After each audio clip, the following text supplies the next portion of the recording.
ओम श्रीपादाय कृष्ण प्रेष्ठाय मधुरेश्वती भक्ति विकास स्वामी के नामे। ओम श्रीपादाय कृष्ण प्रेष्ठाय मधुरेश्वती भक्ति वेदांत स्वामी के नामे। नमस्ते सारस्वती देवी गौरवाणी प्रचारिणी निर्विशेष शून्यवादी पाश्चात्य। जय श्री कृष्ण चैतन्य प्रभु नित्यानंद श्री अद्वैत गदाधर श्रीवासादि गौर भक्तवृंद। हरे कृष्ण कृष्ण कृष्ण हरे हरे, हरे राम राम राम हरे हरे।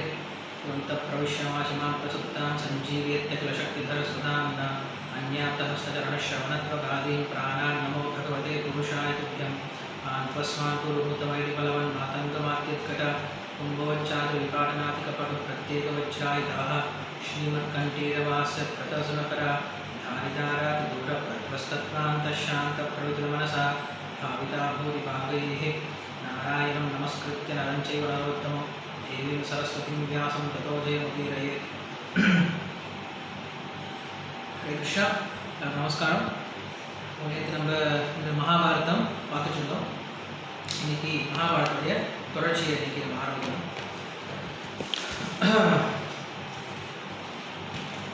பொதுவாக என்ன சொல்றது அப்படின்னா, மகாபாரதமானது பக்தி விஷயங்களை சொல்லாமல் தர்மார்த்த காம மோட்சம் விஷயங்களை பற்றி சொல்லிட்டு இருக்கு. மனிதனுக்கு சொல்லப்படக்கூடிய 4 புருஷார்த்தங்கள், மனிதன் அடைய வேண்டிய 4 புருஷார்த்தங்கள் அப்படின்னு சொல்றாங்க. ஒரு மனிதனும் இந்த 4 விஷயத்தை நோக்கி தான் செயல்பட ஆரம்பிக்கணும். என்னென்ன விஷயம்? தர்ம அர்த்த காம மோட்சம் அப்படின்ற இந்த 4 விஷயத்தை நோக்கி தான் செயல்பட ஆரம்பிக்கணும். ஸோ இந்த மகாபாரதமானது இப்படிப்பட்ட இந்த 4 விஷயங்களை பற்றி தான் சொல்லிக் கொடுக்குது அப்படின்ட்டு நிறைய ஒரு சிலர் சொல்றது உண்டு. ஆனால் இந்த மகாபாரதமானது எதை பற்றி சொல்ல வருது அப்படின்ட்டு இந்த மகாபாரதத்துக்கு வியாக்கியானம் எழுத நிறைய ஆச்சாரியர்கள் வந்து நமக்கு சொல்லிக் கொடுக்குறாங்க. என்ன சொல்றாங்க அப்படின்னா, மகாபாரதமானது கோவிந்தநாம சங்கீர்த்தனத்தினுடைய பெருமை சொல்லிக் கொடுக்கறதுக்காக வந்திருக்கு. காரணம் என்ன அப்படின்னா, இந்த முழு மகாபாரதமும் எதை சுற்றி எதை மையப்படுத்தி அடங்கியிருக்கு அப்படின்னா, திரௌபதி எப்போ வந்து கிருஷ்ணர் அந்த அரசவையில் நின்று அச்சுத நிலைய கோவிந்த ரக்ஷமாம் சரணாகதாம் அப்படின்னு சொல்லி கத்தி கூப்பிடுறாலோ, அந்த ஒரு கோவிந்தா அப்படின்ற சொல்லுக்காக கிருஷ்ணர் வந்து கடன்பட்டவர் ஆகி, அதுக்கப்புறம் அந்த பாண்டவர்கள் எவ்வளோ கஷ்டப்பட்டாங்களோ இல்லையோ அதை விட அதிக கஷ்டப்பட்டு அந்த பாண்டவர்களை மறுபடியும் ராஜானத்துக்கு அந்த பாண்டவர்களுக்காக இவன் வனவாசத்துக்கு போயிட்டு, அந்த பாண்டவர்களுக்காக தூதனா போயிட்டு, அந்த பாண்டவர்களுக்காக கிருஷ்ணர் வந்து அர்ஜுனனுக்கு தேரோட்டியாக இருந்து, அது மட்டும் இல்லாமல் அவங்கள வந்து அரசவையில் உட்கார வச்சு, அதுக்கு மேலே அவங்களை யஜ்யம் சிக்க வச்சு, அவங்கள உலகத்துக்கே பெரிய ராஜாவாக பிரகடனப்படுத்திட்டு, அது மட்டும் இல்லாமல் கடைசியில் அந்த பரீட்சித் மகாராஜாவை காப்பாற்றி கொடுத்து, ஸோ இவ்வளவு காரியத்தையும் பண்ணுறாரு. காரணம் என்ன அப்படின்னா, கிருஷ்ணன் நினைக்கிறான், நான் கடனாளியாக போயிட்டேனே அப்படின்னு நினைக்கிறான். என்ன கடனாளியாக போயிட்டார் அப்படின்னா, என்ன கூப்பிட்டால திரௌபதி என்ன கூப்பிட்டா இல்லையா? அன்னைக்கு பார்த்தோம் அப்படின்னா 5 கணவர்கள் இருக்காங்க. 1 கிடையாது, 2 கிடையாது, 5 பேர் இருக்காங்க. ஒவ்வொருத்தரும் அவ்வளோ பெரிய மகாத்மாக்கள், ஒவ்வொருத்தரும் அவ்வளோ பலசாலிகள். அவங்க 5 பேர் இருக்கும்போது என்ன கூப்பிட்டா இல்லையா? என்ன கூப்பிட்டாள், என்ன வந்து மதிச்சு கூப்பிட்டா இல்லையா? நான் அவளுக்கு என்ன ஆகிட்டேன், கடனாளி ஆகிட்டேன் அப்படின்னு சொல்லி நினைக்கிறான். அங்கே திரௌபதி கூப்பிட்டா அப்படின்னா அவளுக்கு என்ன புரிஞ்சிருக்கு, நான் இந்த கௌரவர் இருக்கக்கூடிய ஹஸ்தினாபுரத்துலேருந்து கூப்பிட்டேன் அப்படின்னா துவாரகையில் இருக்கக்கூடிய கிருஷ்ணர் கண்டிப்பாக கேட்கும் அப்படிங்கிற அந்த அந்த அந்த அந்த ஞானம் அவளுக்கு இருந்திருக்கு. ஏன்னா நான் கூப்பிட்டேன் அப்படின்னா கண்டிப்பாக கிருஷ்ணர் அங்கே கேட்கும்.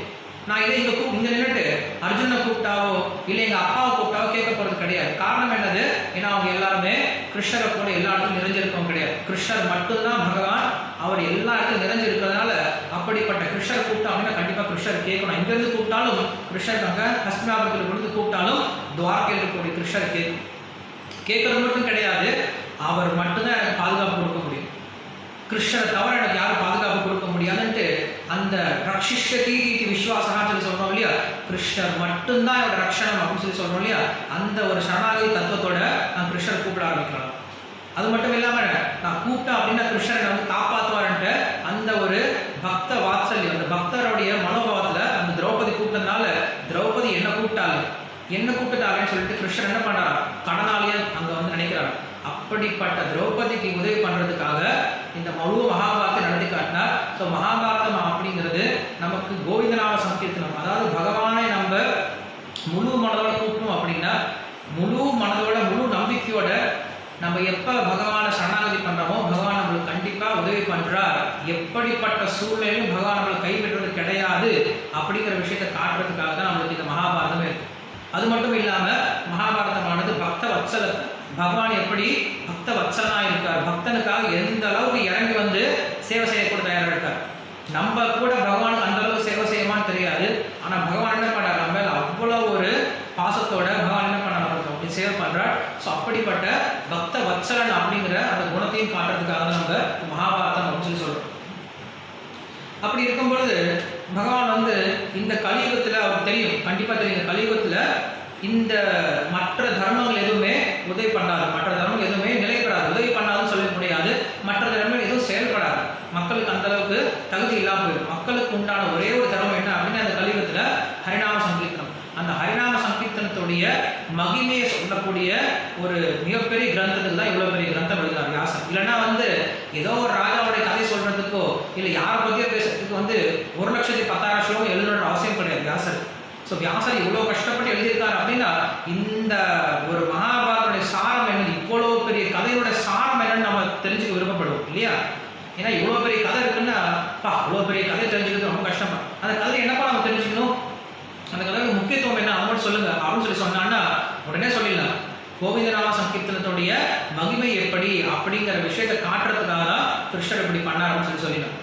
இதே நம்ம பாகவத்திலையும் பார்க்குறோம்.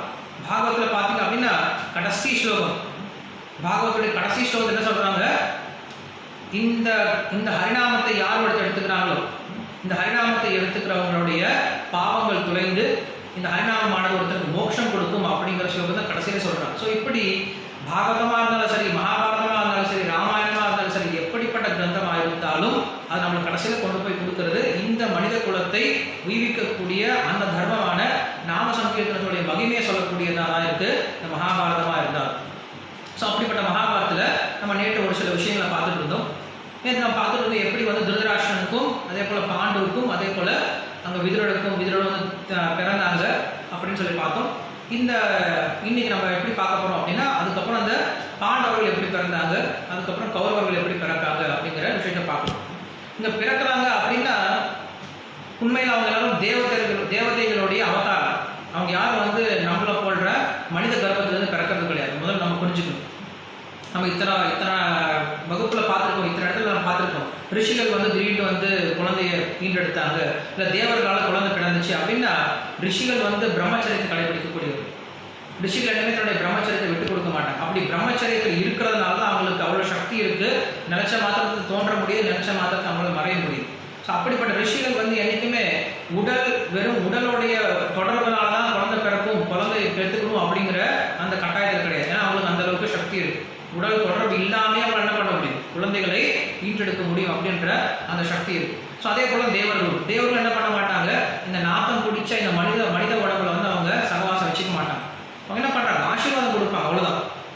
உதாரணத்துக்கு யுதிஷ்டர் வந்து தர்மருடைய குழந்தை அப்படின்னா தர்மராஜன் அங்கே என்ன பண்றாரு, தர்ம தேவதைக்கு ஆசீர்வாதம் கொடுக்குறாங்க குழந்தை பிறக்கணும் அப்படின்ட்டு. அதுக்காக யுதிஷ்டர் வந்து தர்ம தேவடைய குழந்தைய சொல்றது கிடையாது, அவர் பாண்டுடைய குழந்தை. பாண்டுவுக்கு என்ன பண்றாரு, ஆசீர்வாதம் கொடுக்குறாரு, உனக்கு என்னுடைய ஆசீர்வாதத்தில் இந்த குழந்தை பிறக்கணும்னு சொல்லி சொல்றாரே தவிர அதை விட்டு நம்ம வந்து இதை நம்ம மனித கண்ணோட்டத்தில் பார்க்க ஆரம்பிச்சோம் அப்படின்னா அது தோஷமாக தான் போய் முடியுமே தவிர நம்ம சரியா புரிஞ்சுக்க மாட்டோம். ஸோ அப்படி என்ன ஆகுது, இங்க நம்ம முதல்ல என்ன புரிஞ்சுக்கணும் அப்படின்னா இந்த உடம்புடைய சங்கத்தினால தான் குழந்தை பிறக்கும் அப்படிங்கிறது இந்த உலகத்தில் இருக்கக்கூடிய மனிதர்களுக்கு சாதாரண விஷயம். ஆனால் தேவர்களுக்கோ ரிஷிகளுக்கோ அது தேவை கிடையாது.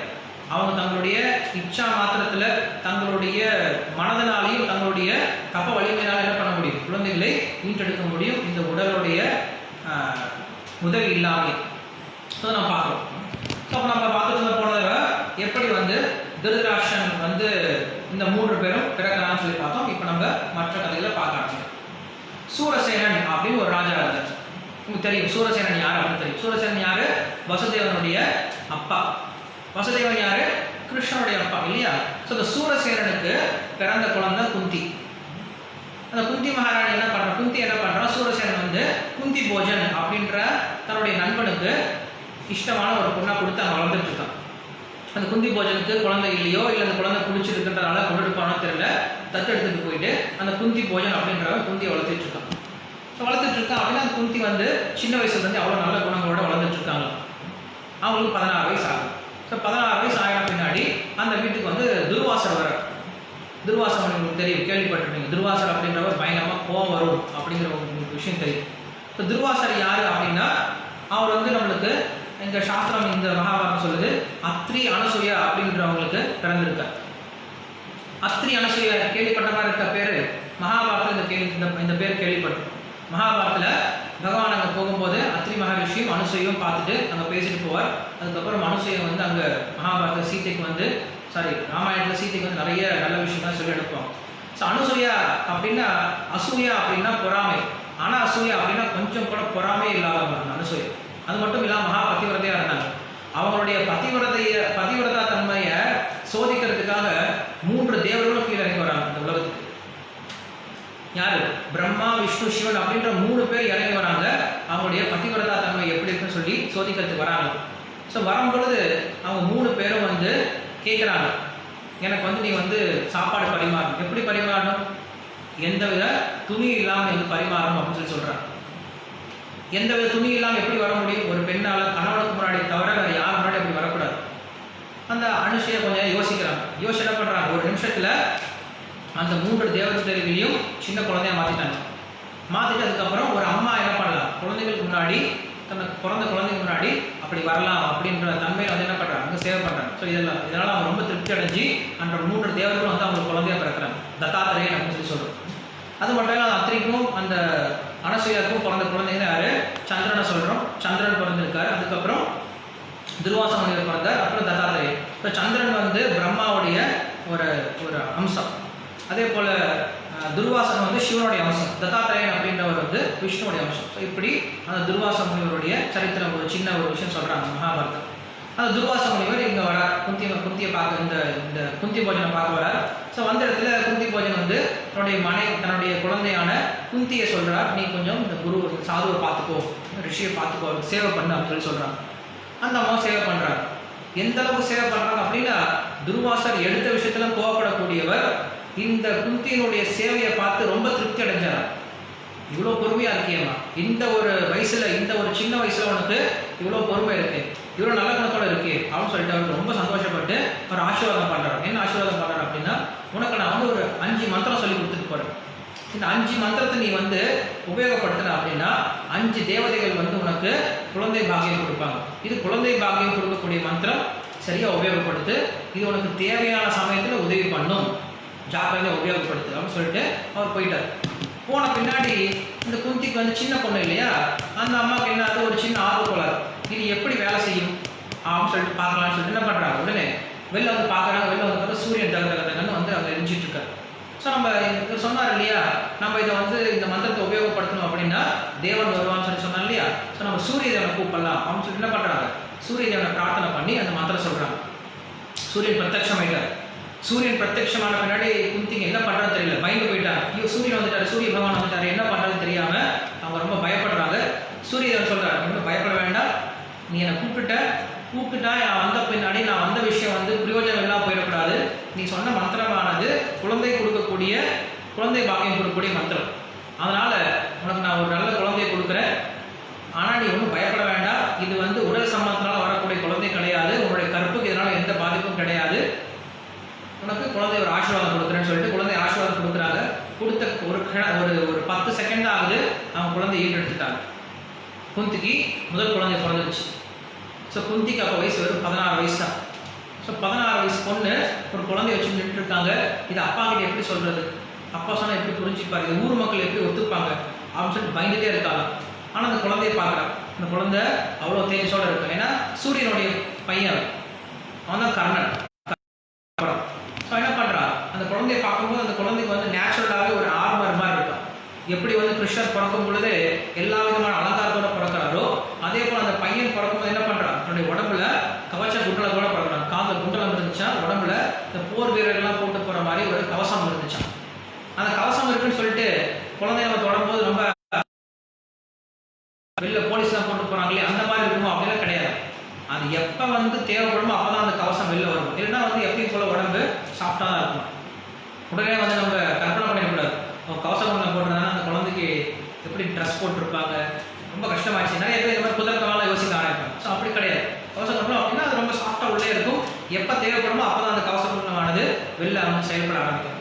ஸோ அப்படி அந்த கர்ணனை ஈன்றெடுக்கிறாங்க. ஈன்றெடுத்த பின்னாடி இந்த கர்ணன் நம்ம கிட்ட வச்சிருக்க முடியாதுன்னு சொல்லிட்டு என்ன பண்ணுறாங்க, ஒரு கூடையில் வச்சு அவனுக்கு தேவையான நிறைய செல்வங்களை வச்சு அங்கே கரையில் வச்சு அந்த நதியில் வச்சு அமுச்சு விட்டாங்க. அமுச்சு விட்டு இங்கே ரொம்ப வருத்தப்படுறாங்க. இந்த மாதிரி பையன் போயிட்டானே, நமக்கு இருந்த ஒரு பையன் பிறந்தா நம்ம தெரியாமல் இப்படி தப்பு பண்ணிருப்பேன்னு சொல்லிட்டு அவங்க ரொம்ப வருத்தப்படுறாங்க. சரி, பகவானோட இச்சை என்ன நடக்குமோ நடக்கட்டும் சொல்லிட்டு அவங்க அமுச்சு வச்சுட்டாங்க. ஸோ அந்த இடத்துல அந்த நதியில் குளிச்சுட்டு இருக்க ஒரு பெண் வந்து அந்த அம்மா பேர் ராதா அப்படின்னு. அந்த பெண் என்ன பண்ணுறா, அந்த குழந்தை அந்த கூடை எடுத்து பார்க்குறா. எடுத்து பார்த்துட்டு ஒரு அழகான ஒரு சிஷ்யர் இருக்காங்க.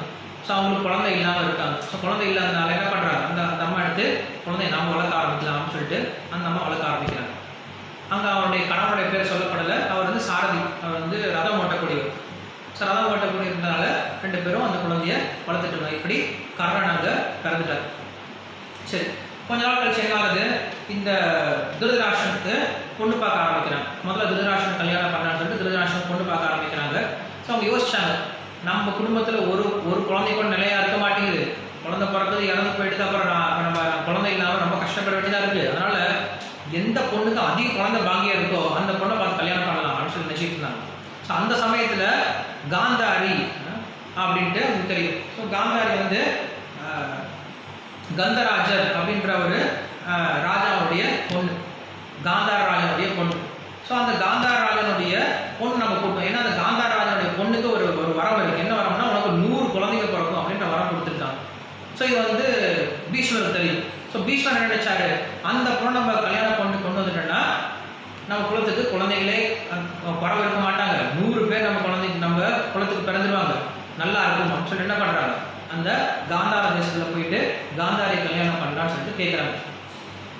கேட்ட வரைக்கும் சொல்லவே கிடையாது, திருதராஷ்டிரன் கண்ணு கிடையாது அப்படின்ற விஷயம் சொல்லவே இல்லையா.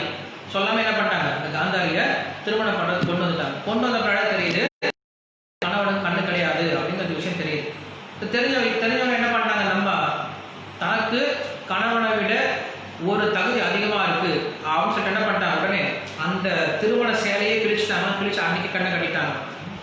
ஏன்னா பொதுவாக வந்து பெண்கள் அப்படி தான் நினைப்பாங்க, தன்னுடைய கணவனை விட தான் உயர்ந்தவனாக இருக்கக்கூடாது, தன்னுடைய கணவனுடைய பெருமை தான் உயர்ந்ததாக தெரியணும் அப்படின்னு சொல்லிட்டு நினைப்பாங்க. இதை நம்ம ராமாயணத்துலையும் பார்த்தோம் இல்லையா. ஸோ ராமாயணத்தில் சீத்தை சொல்கிறாங்க இல்லையா, என்னால் ராவணை எரிக்க முடியாதுன்னு ஒன்றும் கிடையாது, என்னால் ராவணை அழிக்க முடியாதுன்னு ஒன்றும் கிடையாது. நான் என்ன பண்ணலாம், ராவணை ஒரு க்ஷணம் போது நான் அழிச்சிட்டு போயிடுவேன்.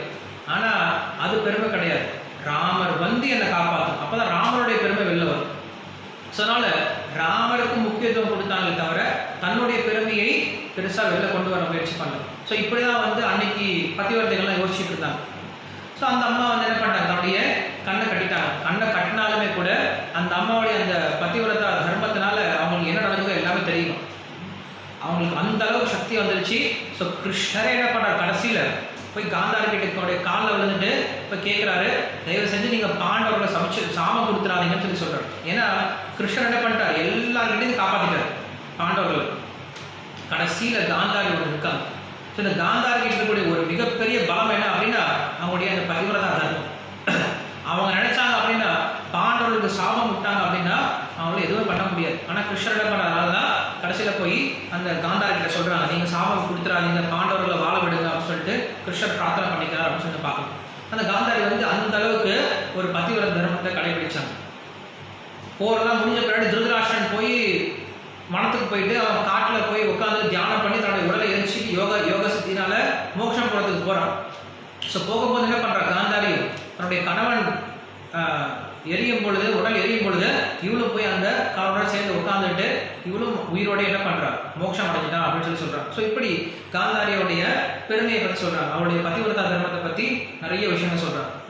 அது மட்டும் என்ன சொல்கிறாங்க அப்படின்னா, அந்த காந்தாரி வேற ஒரு ஆணை பார்த்ததில்லை அப்படிங்கிறது கிடையாது, வேற ஒரு ஆணுடைய பேரை கூட சொல்ல மாட்டாங்க. தன்னுடைய கணவனை தவிர வேற எந்த ஒரு ஆண்மனுடைய பேரை கூட சொல்ல மாட்டாங்க. இன்னைக்கு கணவனுடைய பேரையும் ரொம்ப ஈஸியாக சொல்ல ஆரம்பிச்சிட்டோம், அது வேற இது. ஸோ அவங்க என்ன பண்ண மாட்டாங்க, பேர் சொல்ல மாட்டாங்க. பேர் சொல்றது மட்டும் கிடையாது, மனசுல கூட வேற எந்த ஒரு ஆணையும் நினைச்சது கிடையாது. ஸோ அந்த அளவு அவங்க பதிவிரதா தர்மத்தில் இருந்ததுனால தான் அவங்களுக்கு அந்த அளவுக்கு ஒரு சக்தி கிடைச்சது. ஸோ பெண்களுக்கே உண்டான மிகப்பெரிய சக்தி என்ன அப்படின்னா, அவங்க எந்த அளவு தூய்மையாக இருக்காங்களோ அந்த அளவுக்கு அவங்க சக்தி கிடைக்கும். தூய்மை தான் வந்து சக்தி கொடுக்கறது, பெண்களுக்கு மட்டும் கிடையாது, ஆண்களுக்கும் அதுதான். எந்த அளவு நம்ம தூய்மையாக இருக்குமோ, நம்ம இது தூய்மையாக இருக்குமோ அந்த அளவுக்கு நம்ம சொல்லக்கூடிய வார்த்தை ரொம்ப சக்தி வாய்ந்த வார்த்தையாக இருக்கும். எதிர்த்தாப்பில் இருக்கவங்க நம்ம சொல்கிற வார்த்தையை கேட்க ஆரம்பிப்பாங்க. காரணம் என்ன? நம்மளோட தூய்மை என்ன பண்ணும்? அவங்கள சுத்தப்படுத்தும். பிரபாதர் மாதிரி சில பிரபாதர் பார்த்தீங்க அப்படின்னா அவர் போய் அமெரிக்காவில் பிரச்சாரம் பண்ணும்போது ரொம்ப ரொம்ப குட்டியாக தான் இருப்பார். ஒரு 5 அடி இருப்பார். அவர்கிட்ட ஒன்றுமே கிடையாது. ஆனால் என்ன பண்ணல, அவ்வளோ கண்ட்ரோலை வச்சுருந்தார். யாருக்கும் பணம்லாம் கொடுக்கல. நீங்கள் பணம் கொடுத்து வேலை செய்யலான்னு சொன்னாவே எல்லாரும் கஷ்டப்படுறாங்க, வேலை செய்ய மாட்டோம்னு சொல்லி சொல்கிறாங்க. சம்பளம்லாம் எடுத்து கொடுத்தது கிடையாது. பிரபா யாருக்கும் சம்பளம்லாம் கொடுத்தது கிடையாது, யாருக்கும் பென்ஷன் கொடுத்தது கிடையாது, யாருக்கும் லீவ் கொடுத்தது கிடையாது, ஒன்றும் கிடையாது. ஆனால் ஸ்ரீல பிரபா சொன்னாங்கன்னா அவங்க சிஷ்யர்கள் அப்படி கேட்டாங்க, அப்படி பயந்துட்டு கேட்பாங்க. காரணம் என்னது? ஏன்னா ஸ்ரீல பிரபா கிட்ட இருந்த அந்த தூய்மை அப்படிங்கிறது. அந்த தூய்மை என்ன பண்ணுது? ஒருத்தருக்கு அந்த சக்தியை கொடுக்குது. ஸோ அப்படி ஒரு பெண்ணுக்கு உண்டான மிகப்பெரிய தூய்மை என்ன அப்படின்னா, எந்த அளவுக்கு அவங்க பத்திவிரத்தையாக இருக்காங்களோ அந்த அளவுக்கு அவங்களுக்கு, எந்த அளவுக்கு அவங்க கணவனுக்கு சேவை பண்ணுறாங்களோ அந்த அளவுக்கு அவங்களுக்கு சக்தி கிடைக்கும் அப்படின்னு சொல்லி சொல்கிறாங்க. ஸோ அப்படி காந்தாரிய திருதராஷ்டிரன் திருமணம் பண்ணிக்கிட்டான். அதுக்கப்புறம் பாண்டு மகாராஜன் வந்து குந்தி மகாராணியை குந்தி வந்து திருமணம் பண்ணிக்கிட்டார். குந்தி போஜனுடைய மனைவியை குந்தி போஜனுடைய பொண்ணை திருமணம் பண்ணிக்கிட்டார். அது மட்டும் இல்லாமல் இன்னொரு பெண் மாதரி அப்படின்ற இன்னொரு பெண்ணையும் திருமணம் பண்ணிக்கிட்டார் பாண்டு. திருமணம் பண்ண பின்னாடி அப்ப யாரு பீஷ்மருக்கு முன்னாடி அவங்க அப்பா இருந்தார் இல்லையா? ஸோ அவங்க அப்பாவுக்கு போன பின்னாடி விசித்திர வீரன் வந்தால் விசித்திர வீரனாலையும் ஒழுங்காக ஆட்சி செய்ய முடியல. அதுக்கப்புறம் விசித்திர வீரன் இறந்து போயிட்டா. அதுக்கப்புறம் திருதராஷ்டிரன் வந்தால் இவனாலையும் ஒழுங்காக ஆட்சி செய்ய முடியல. ஸோ இதனால் என்ன ஆகுது அப்படின்னா அந்த ஹஸ்தினாபுரம் தேசமானது ரொம்ப சின்னதாகி போயிடுச்சான். அந்த ஊருடைய டெரிட்டரி வந்து ரொம்ப சின்னதாகி போயிடுச்சான். ஸோ என்ன பண்ணுறாரு இப்போ பாண்டு மகாராஜ் என்ன பண்ணுறாரு, அவங்க அண்ணனான திருதராஷ்டிரனை ஒரு மரியாதைக்காக ராஜாவுடைய இடத்துல உட்கார வச்சுட்டு அவர் திக்விஜயத்துக்கு போகிறார். நான் போய் இப்போ என்ன பண்ணுறேன், என்னுடைய எல்லையை பெருசுப்படுத்த போகிறேன்னு சொல்லிட்டு வெளில சண்டைக்கு போயிட்டார். அவர் போகிறார், ஊராக போயிட்டு எல்லா இடத்துலையும் சண்டை பண்ணி என்ன பண்ணுறாரு, அவங்க ஊரை வந்து பெருசுப்படுத்துறாங்க, அவங்க டெரிட்டரியை பெருசுப்படுத்துறாங்க. ஸோ பெருசுப்படுத்து ஹஸ்தினாபுரத்தை ஒரு பெரிய ஊராக மாற்றிட்டு அதுக்கப்புறம் தான் மறுபடியும் ஊருக்கு வந்து சேர்றாரு. ஊருக்கு வந்து சேர்ந்த பின்னாடி தன்னுடைய மனைவியோட அவர் வாழ்க்கையை நடத்திட்டு இருக்கார். ஸோ ரொம்ப என்ன ஆகுது, அவர் வந்து வேட்டையாடுறதுக்காக காட்டுக்கு போகிறார். ஸோ போகும்போது ரொம்ப குதூகலமாக வேட்டையாடிட்டு இருக்கார். அப்படி வேட்டையாடிட்டு இருக்கும்போது அங்கே 2 மானை பார்க்குறாரு. 2 மான் வந்து ரெண்டு மான் வந்து சேர்ந்து இருக்கு. அது வந்து ஆண் மான் ஒரு பெண் மான், 2 மானும் சேர்ந்து இருக்கு. ஸோ அப்படிப்பட்ட சூழ்நிலை என்ன பண்ணிட்டார், அந்த பெண் மானை அடிச்சிட்டார். பெண் மான் இறந்து கீழே விழுந்துச்சு. விழுந்த பின்னாடி வந்து உருவத்தோட ஒரு பெண்ணுடைய உருவத்தோட விழுது. அப்படின்னு என்ன அர்த்தம், அங்கே இருக்கக்கூடிய ரிஷிகள் என்ன பண்ணியிருக்காங்க, ஆண் மானை போல பெண் மானை போல உருவெடுத்துக்கிட்டு அவங்க வந்து விளையாடிட்டு இருக்காங்க. அது ரிஷிகளுக்கு சாத்தியம். ரிஷிகள் வந்து என்ன பண்ணுவாங்க, தன்னுடைய சக்தியை உபயோகப்படுத்தி இந்த மாதிரிலாம் பண்ணுவாங்க. ஸோ அது தப்பு அப்படின்னு சொல்கிறதுக்காக தான் ஆக்சுவல் நடந்திருக்கு. பட் அது ரிஷிகள் அப்படி பண்ணுறாங்க. ரிஷிகள் என்ன பண்ணுறாங்க, தன்னுடைய சக்திகளை இவ்வளோ கஷ்டப்பட்டு சம்பாதிச்ச சக்திகளை இப்படி வீணாகவும் பண்ணுறாங்க. அப்படி அது பண்ணக்கூடாதுன்னு சொல்கிறதுக்காகவும் இந்த லீலை நடந்திருக்கு. ஸோ அப்படி என்ன பண்ணுறாங்க, அவங்க நம்ம மனுஷங்க பண்ணுறோம் இல்லையா, நம்ம கஷ்டப்பட்டு சம்பாதிச்ச விஷயம் என்ன பண்ணுறோம், பிரயோஜனம் இல்லாமல் நிறைய விஷயத்தை யூஸ் பண்ணிட்டு இருக்கோம். பிரபா சொல்லுவார், அடிக்கடி சொல்லுவார், இந்த உதாரணம் சொல்லுவார். என்ன சொல்லுவாருன்னா, இன்னைக்கு மனுஷன் என்ன பண்ணுறான், ஒருத்தன் வந்து நாய் மாதிரி குறைச்சி வந்து மிமிக்ரி பண்ணுறான். அதை பார்க்கறதுக்கு ஒரு 3000 பேர் டிக்கெட் கொடுத்துட்டு போய் உட்காந்து பார்க்குறாங்க. பட் வெளில பார்த்தா நாய் கத்திட்டு தான் இருக்குது. ஆனால் நாய்க்கு யாரும் டிக்கெட் கொடுத்து அங்கே யாரும் அந்த நாயை கண்டுக்கிறது கிடையாது இல்லையா? உண்மையாலுமே வெளில நாய் கத்திட்டு தான் இருக்குது, அதுக்கு யாரும் மதிப்பு கொடுக்கறது கிடையாது. ஆனால் ஒரு மனுஷன் நாய் மாதிரி கத்துறான்னா அதை பார்க்கறதுக்கு டிக்கெட் கொடுத்துட்டு போகிறாங்க. ஸோ இன்னைக்கு மனுஷங்க அப்படிதான் பண்ணுறாங்க. தன்னுடைய வாழ்க்கையை, தன்னுடைய நேரத்தை, தன்னுடைய பணத்தை தேவையில்லாமல் இந்த மாதிரி பிரயோஜனம் இல்லாத விஷயத்தை செலவு பண்ணிட்டு இருக்காங்க. எதுக்கு செலவு பண்ணணுமோ அது செலவு பண்ணாமல் இப்படி செலவு பண்ணிட்டு இருக்காங்க அப்படின்னு சொல்லுவார். ஸோ அப்படி என்ன பண்ணுறாங்க, இன்னைக்கு மனுஷன் இந்த ரிஷிகள் கூட தன்னுடைய பலத்தை எப்படி உபயோகப்படுத்துன்னு தெரியாமல் இப்படி உபயோகப்படுத்திட்டு இருந்தாங்க. ஸோ அப்படி கொண்ட பின்னாடி அந்த ரிஷி, அந்த ஆண்மான் வந்து ரிஷியாக மாறின பின்னாடி அந்த ரிஷி கிட்ட போய் இவன் பாண்டு மகாராஜ் போய் நிற்கிறார். தப்பு பண்ணிட்டு அவன் சொல்லிட்டு மன்னிப்பு கேட்கிறார். மன்னிப்பு கேட்ட பின்னாடி அந்த ரிஷி சொல்றார், உன்னோட தப்பு இல்லைப்பா, இது எங்களுடைய தப்பு தான்.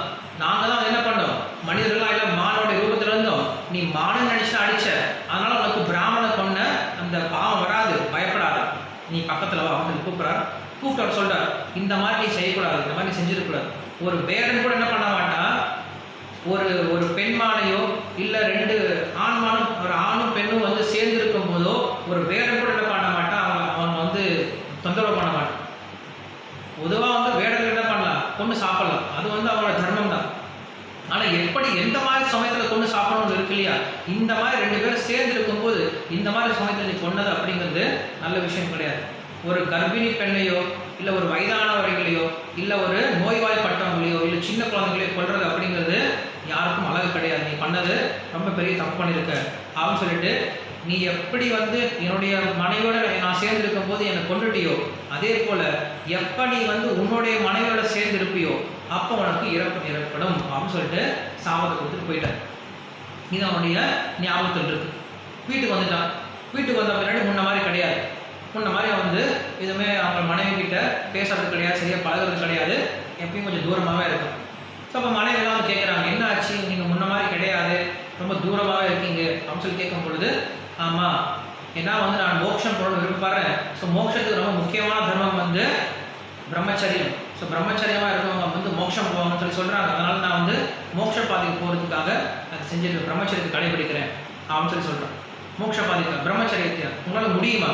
முடியுமே. எங்கள் தாத்தா இருக்காரு, எங்கள் தாத்தா பீஷ்வர் என்ன பண்ணுறாரு, பிரம்மச்சாரியாக தான் இருக்காரு, ஏன் என்னால் முடியாது? இல்லை, உங்கள் தாத்தா வந்து திருமணம் பண்ணிக்கல. அவர் வந்து ராஜபோகத்திலே இருந்தாலும் ராஜ வாழ்க்கையை வாழ்ந்துட்டு இருந்தாலும் திருமணம் பண்ணாமல் அவ்வளோ பெரிய மகாத்மாவாக இருக்கிறனால அவரால் அந்த அந்த அந்த சுகத்துலேருந்து அந்த விஷயத்துலேருந்து அந்த ஆசையிலேருந்து அவங்கள நிலையாக இருக்க முடியுது.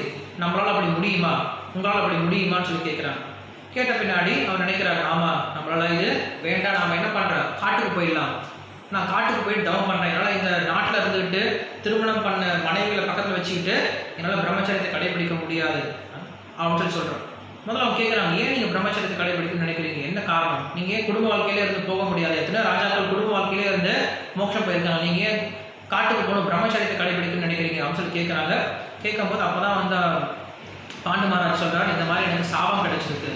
அந்த சாபத்தில் எப்போ நான் என்னுடைய மனைவிகளோட இணையறனோ அப்போ நான் உயிர் விட்டுருவேன் அப்படின்னு சொல்லியிருக்காங்க. அதனால என்ன பண்ணுறான்னு பிரம்மச்சரியத்தை கடைபிடிக்கணும்னு நினைக்கிறேன் அப்படின்னு சொல்லி சொன்ன பின்னாடி அவங்க 2 பேரும் சொன்னாங்க, அப்படித்தானே, இதுதான விஷயம், அப்போ நாங்களும் உங்களுக்கு இது உதவி பண்ணுறோம். ஏன்னா மனைவியானவள் வெறும் கணவனுடைய இன்பத்தில் மட்டும் பங்கெடுக்கிறவங்க கிடையாது. கணவனுக்கு ஒரு கஷ்டம் வந்துச்சுன்னா அந்த கஷ்டத்தில் என்ன பண்ணும், பங்கெடுத்துடும். உங்களுக்கு ஒரு கஷ்டம் வந்துச்சு, அந்த அந்த விரதத்தை நாங்களும் கடைபிடிக்கிறோம் அப்படின்னு சொல்லிட்டு நினச்சிட்டாங்க.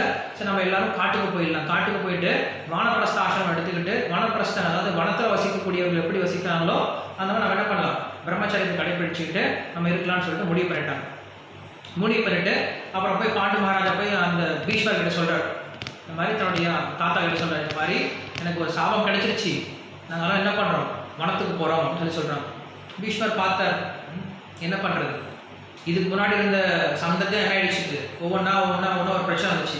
இப்போ தான் கொஞ்சம் நல்லா போயிட்டுருக்கு. இப்போ தான் வந்து பாண்டு மகாராஜா வந்தார், வந்து நல்லபடியாக ஆட்சி செஞ்சுட்டு இருக்கார், நல்லபடியாக ஹஸ்தினாபுரத்தை பெருசு விரிவாங்கப்படுத்தினார், குழந்தைகளை ஈண்டெடுத்து நல்லபடியாக நம்மளுடைய வம்சம் விருத்தி அடைய போது நினைக்கும் போது உனக்கு இப்படி போயிடுச்சு. சரி, என்ன பண்ணுறது, தெய்வாதீனம் அப்படி தான் இருக்குன்னு சொல்லிட்டு அவரும் வந்து சம்மதிச்சிட்டார். அதுக்கப்புறம் பாண்டு மகாராஜா என்ன பண்ணுறாரு, அங்கேருந்து அவர் ஹிமாலய மலைக்கு போய் சேர்ந்தார். ஸோ ஹிமாலய மலைக்கு போன பின்னாடி அங்கே நிறைய ரிஷிகள்லாம் இருக்காங்களா, அங்கே நிறைய ரிஷிகள் சுற்றி இருந்தார். ஸோ ரிஷிகள் இருந்ததுனால அவருக்கு நல்ல சத்சங்கமாக இருந்துச்சு. என்ன பண்ணுறாங்க, பாண்டு மகாராஜர் அந்த ரிஷிகளுக்கு எல்லாமே சேவை பண்ண ஆரம்பித்தார். அவங்க மனைவிகள் 2 பேரும் ரிஷிகளுடைய துணிகளை துவச்சி போடுறது, அவங்களுக்கு சமைச்சு கொடுக்குறது, அவங்களுக்கு சுத்தப்படுத்துறது, அவங்க ஆசிரமம் சுத்தப்படுத்துறது, பூ பழங்களை கொண்டு வைக்கிறது அப்படின்ட்டு என்ன பண்ணுறாங்க, நிறைய சேவை பண்ணுறாங்க. மகாராணிகளாக இருந்தாங்க. மகாராணிகளாக இருந்தாலும் தன்னுடைய கணவனுக்காக அப்படி ஒரு சேவை மனப்பான்மை எடுத்துக்கிட்டு சேவை பண்ணிட்டு இருக்காங்க. பாண்டு மகாராஜா என்ன பண்ணுறாங்க, அங்கே சேவை பண்ணிட்டு இருக்காங்க. அப்படி சேவை பண்ணிட்டு இருக்கும்போது இந்த சமயத்தில் என்ன ஆகுது, இந்த பூமாதேவி வந்து யோசிக்கிறாங்க, இந்த பூமியில் வந்து பாரம் தாங்க முடியலனால, இந்த பூமியில் வந்து நிறைய வெயிட் அதிகமாகி போயிடுச்சு, இந்த பூமியில் பாரம் அதிகமானால தூக்க முடியலன்னு சொல்லிட்டு பூமாதேவி என்ன பண்ணுறாங்க அப்படின்னா, ஒரு பசுனுடைய உருவத்தை எடுத்துக்கிட்டு பிரம்மா கிட்ட போய் அழுகுறாங்க, என்னால் இந்த பூமியோடைய பாரத்தை தாங்க முடியல, எனக்கு இந்த பாரத்தை குறைச்சி கொடுங்கன்னு சொல்லிட்டு அந்த பசு உருவத்தில் அழுகுறாங்க. ஸோ அழுகும்போது பிரம்மா என்ன பண்ணார், அப்போ தான் வந்து போய் நாராயணன் கிட்ட பிரார்த்தனை பண்ணுறாங்க. ஸோ நாராயணன் சொல்கிறார், நான் இந்த மாதிரி கிருஷ்ணராக வரப்போகிறேன், கிருஷ்ண அவதாரம் எடுத்து நான் இந்த உலகத்தில் இருக்கக்கூடிய எல்லா விதமான பாரத்தையும் குறைக்க போகிறேன், தேவையில்லாத இருக்கக்கூடிய அசுரர்களுடைய பாரத்தை குறைக்க போகிறேன்னு சொல்லிட்டு அங்கே வாக்கு கொடுக்குறார். அதே போல் கிருஷ்ணர் அங்கே அவதாரம் எடுக்கிறார். ஸோ அதுக்கப்புறம் மகாபாரதத்தில் மறுபடியும் கிருஷ்ண லீலை வரும். கிருஷ்ணர் எப்படி பிறந்தார், அவர் என்ன லீலைகள்லாம் பண்ணார்னு சொல்லிட்டு கிருஷ்ண அவதாரத்தை பற்றி லீலைகள் அப்படி கதைகள்லாம் வரும். அதெல்லாம் நாங்கள் பாகவதத்தில் சொல்லிட்டு இருக்கோம். நான் மறுபடியும் இப்போ எல்லாத்தையும் ரிப்பீட் பண்ண போகிறது கிடையாது. பாகவத கிளாஸ் தனியாக இப்போ கொடுத்துட்டு இருக்கோம் இல்லையா, அந்த பாகவத கிளாஸில் கிருஷ்ணலீலை நம்ம விஸ்தாரமாக சொல்லிட்டு இருக்கோம். அது வந்து ஒரு பெரிய கதையாக போயிட்டு இருக்கு, அதை நம்ம பேச போகிறது கிடையாது. ஸோ அப்படி கிருஷ்ணர் என்ன பண்ணார், இந்த உலகத்தில் தோன்றி இந்த உலகத்தில் நிறைய லீலைகளை பண்ணிட்டு இருக்காரு. ஸோ அப்போ ஒரு கேள்வி வரும், கிருஷ்ணனே இந்த உலகத்தில் தோன்றுறார், கிருஷ்ணர் தோன்றதுக்கான காரணம் என்ன அப்படிங்கிற மட்டும் நம்ம தெரிஞ்சுட்டு போயிடலாம். ஒரே ஒரு முக்கியமான விஷயம், கிருஷ்ணர் இந்த உலகத்தில் தோன்றதுக்கான முக்கியமான காரணம் என்ன அப்படின்னா, ஒருத்தர் சொல்லலாம் கிருஷ்ணர் வந்து தர்மத்தை நிலைநாட்டுறதுக்காக வராரு அப்படின்னு சொல்லலாம். தர்மத்தை நிலைநாட்டுறதுக்காக கிருஷ்ணர் வரணுன்ற அவசியம் கிடையாது. தர்மம் என்ன பண்ணலாம், மேலே வந்துட்டு தர்மம் செழிக்கட்டும் அப்படின்னு சொன்னால் கண்டிப்பாக தர்மம் செழிச்சிடும். கிருஷ்ணர் சொன்னால் முடியாத காரியங்கள் தான் இருக்கா, முடியும், கண்டிப்பாக முடியும். அதே போல் அசுரர்கள் அழிக்க வராரா, கிடையாது. அசுரர்கள் அழிக்கிறது கிருஷ்ணர் இறங்கி வரணுன்ற அவசியம் கிடையாது. மேலே இருந்து இப்படிப்பட்ட அசுரர்கள் அழியட்டும் அப்படின்னு சொன்னால் கண்டிப்பாக அழிஞ்சு போயிடுவாங்க. ஸோ கிருஷ்ணருக்கு வந்து இந்த உலகத்தில் முக்கியமாக வரதுக்கான காரணம் என்ன அப்படின்னு சொல்லி கேட்கும் பொழுது அவர் சொல்றார், இந்த உலகத்தில் இருக்கக்கூடிய நம்முடைய பக்தர்களுடைய அந்த பக்தியை அதிகப்படுத்துறதுக்காக வரணும் அப்படின்னு சொல்லி சொல்றார். ஏன்னா கிருஷ்ணர் வரல அப்படின்னா, கிருஷ்ணனுடைய லீலைகள்லாம் நடக்கல அப்படின்னா நம்மளுக்குலாம் பக்தி எப்படி வரும்னு தெரியல. ஏன்னா மற்ற அவதாரங்களை கம்பேர் பண்ணும்போது கிருஷ்ண அவதாரத்துக்கு தான் அவ்வளோ ஈர்ப்பு இருக்கு. மத்ஸ்ய அவதாரம், கூர்ம அவதாரம், வராக அவதாரம் எவ்வளோ பக்தி பண்ண முடியும்னு தெரியல, அவங்களை எப்படி நம்ம நினைக்க முடியும்னு தெரியல. ஆனால் கிருஷ்ணரை பார்த்தா நம்மளுக்கு ஆசை வரும் இல்லையா? மற்ற அவதாரத்தை சொல்லும் போது நம்மளுக்கு ஒன்றும் புரியல, யாரையும் சொல்லிட்டு இருக்காங்க. ஆனால் எப்போ கிருஷ்ணா சொல்லவும் என்ன ஆகுது, நம்மளுக்கு உடனே ஒரு தலை தூக்கி பார்க்குறோம், கிருஷ்ணா நம்மளால தான் சொல்கிறாங்க. கிருஷ்ணன் சொன்னால் என்ன ஆகுது, நம்மளுக்கு ஒரு ஈர்ப்பு வருது. கிருஷ்ணனுடைய குணங்களை பற்றி கேட்கறதுக்கும் கிருஷ்ணனுடைய லீலைகளை கேட்கறதுக்கும் எல்லாருக்கும் ஒரு ஆசை வரும். ஸோ அப்படி பக்தர்களுடைய இந்த உலகத்தில் இருக்கக்கூடிய ஆத்மாக்களுடைய பக்தியை அதிகப்படுத்துறதுக்காக தான் கிருஷ்ணர் வரார். ஸோ கிருஷ்ணர் தோன்றதுக்கான மிக முக்கியமான காரணமே இந்த உலகத்தில் இருக்கக்கூடிய மக்களுடைய பக்தியை அதிகப்படுத்தி அவங்களுக்குள்ள இருக்கக்கூடிய அந்த ஈர்ப்பை தன்பால் இருக்கக்கூடிய அந்த ஈர்ப்பை இருக்கிறதுக்காக தான் கிருஷ்ணர் தோன்றார் அப்படின்னு சொல்லிட்டு நம்ம சொல்றாங்க, மகாபாரதத்தில் சொல்றாங்க. கிருஷ்ணலீலை நடந்துட்டு இருக்கு. அப்புறம் துவாரகாதீஷா கிருஷ்ணர் வாழ்ந்துட்டு இருக்கார். அது ஒரு பக்கம் போயிட்டு இருக்கு. நம்ம அதுக்குள்ளார இங்க வந்து பார்க்கலாம், மகாபாரதம் நடந்ததுன்னு பார்க்கலாம். அப்படி என்ன பண்ணார், பாண்டு மகாராஜர் இங்க அந்த ரிஷிகளுக்கெல்லாம் சேவை பண்ணிட்டு இருக்கார். சேவை பண்ணிட்டு இருக்கும்போது அவருக்கு ஒரே ஒரு துக்கம் தான். எல்லா சேவை நல்லா போயிட்டு இருக்கு, வாழ்க்கை நல்லா தான் போயிட்டு இருக்கு. ஆனா ஒரே ஒரு துக்கம். என்ன துக்கம் அப்படின்னா, இப்படி நம்மளுக்கு ஒரு குழந்தை இல்லாமல் போயிடுச்சு, நம்மளுக்கு ஒரு குழந்தை இல்லாமல், குழந்தை பாக்கியம் இல்லாமல் நம்ம கஷ்டப்பட்டு இருக்குமே, 2 மனைவிகள் இருந்து குழந்தை இல்லாமல் இருக்குன்னு சொல்லிட்டு அவர் கொஞ்சம் கஷ்டப்படுறார். கஷ்டப்பட்ட உடனே அவர் நினைக்கிறார், சரி இங்க இருக்க ரிஷிகள்லாம் இருக்காங்க இல்லையா, அந்த ரிஷிகள் கிட்ட போய் கேட்கலாம், ரிஷிகள் எல்லாருக்குமே அவ்வளோ சக்தி இருக்கு, ஸோ அவங்க கண்டிப்பாக நம்மளுக்கு உதவி பண்ணுவாங்க, குழந்தைகள் பெறத்துக்கு ஆசீர்வாதம் கொடுப்பாங்கன்னு சொல்லிட்டு அந்த ரிஷிகள் கிட்ட கேட்கலாம் அப்படின்னு நினைச்சிட்டு இருக்காரு. நினைச்சிட்டு இருக்கும்போது குந்தி சொல்றாங்க, அப்படி நீங்க கேட்கணும் அப்படின்னா அதுக்கு என்கிட்டே வழி இருக்கு, என்னாலே அது முடியும் அப்படின்னு சொல்றாங்க. எப்படி, என்ன சின்ன வயசுல துர்வாச முனிவர் எனக்கு ஒரு மரம் கொடுத்துருக்காரு. நான் எந்த ஒரு தேவதையை நினைச்சு கூப்பிட்டாலும் அந்த தேவதை எனக்கு வந்து குழந்தைய ஆசீர்வாதம் பண்ணிட்டு போவாங்க, எனக்கு அந்த மாதிரி ஒரு வரம் இருக்கு அப்படின்னு சொல்றாங்க. அப்படியா, சரி அப்படின்னா நீ வந்து என்ன பண்ணு, கண்டிப்பாக என்ன பண்ணு, தேவர்களை கூப்பிட்டு அந்த தேவர்கள் மூலியமா என்ன பண்ணிக்கோ, குழந்தையை எடுத்துக்கோ அப்படின்னு சொல்றாங்க. இது வந்து கணவனுடைய கட்டளை எடுத்துக்கிட்டு அந்த மாதிரி என்ன பண்றாங்க, ஒவ்வொரு தேவர்களையும் கூப்பிடுறாங்க. ஸோ தேவர்களை கூப்பிடுறாங்க அப்படின்னா தேவர்கள் வந்து குந்தியினோட இருந்து அந்த குந்தியோட சேர்ந்து இருந்து அதுக்கப்புறம் அந்த குந்தி வந்து 10 மாசம் இருந்துட்டு தான் குழந்தை பெற்றுட்டாங்க அப்படிங்கிறது கிடையாது. நான் முன்னாடியே சொல்லியிருந்தேன், தேவர்களோ இல்லை வந்து ரிஷிகளோ வந்து என்ன பண்ணுறது கிடையாது, குழந்தைகளை நம்மளை போல பெற்றெடுக்கிறது கிடையாது. அவங்க வெறுமனே ஆசீர்வாதத்தினாலேயே அவங்களுடைய எண்ணத்தினாலே என்ன பண்ண முடியும், குழந்தைகளை ஈன்றெடுக்கக்கூடிய சக்தி உடையவர். ஸோ என்ன பண்ணுறாங்க, குந்தி மகாராணி முதல்ல யாரை நினைக்கிறாங்க அப்படின்னா தர்ம தேவதையை நினைக்கிறாங்க. ஸோ தர்மதேவ வராங்க, தர்மதேவதை வந்து குந்திக்கு ஆசீர்வாதம் பண்ணுறாங்க. அப்புறம் குந்தி கர்ப்பம் தரிக்கிறாங்க. ஸோ 1 வருஷம் கழிச்சு முதல்ல யுதிஷ்டர் பிறக்கிறார். யுதிஷ்டர் தான் முதல்ல பிறக்கிறார். அதுக்கப்புறம் மறுபடியும் 2வது முறை அந்த குந்தி மகாராணி இப்போ வாயுவை நினைக்கிறாங்க. உலகத்துக்கே பிராணா இருக்கக்கூடிய அந்த வாயுவை நினைச்சு தியானம் பண்றாங்க. அதுக்கப்புறம் வாயு மூலியமா அவங்களுக்கு பீமன் பிறக்கிறார். ஸோ இங்க பீமன் பிறக்கும் பொழுது என்ன ஆகுது, அங்க வந்து அந்த காந்தாரிக்கும் குழந்தை பிறக்க ஆரம்பிக்குது. ஸோ காந்தாரி என்ன ஆகுது அப்படின்னா அவளும் கர்ப்பம் தெரிச்சாங்க.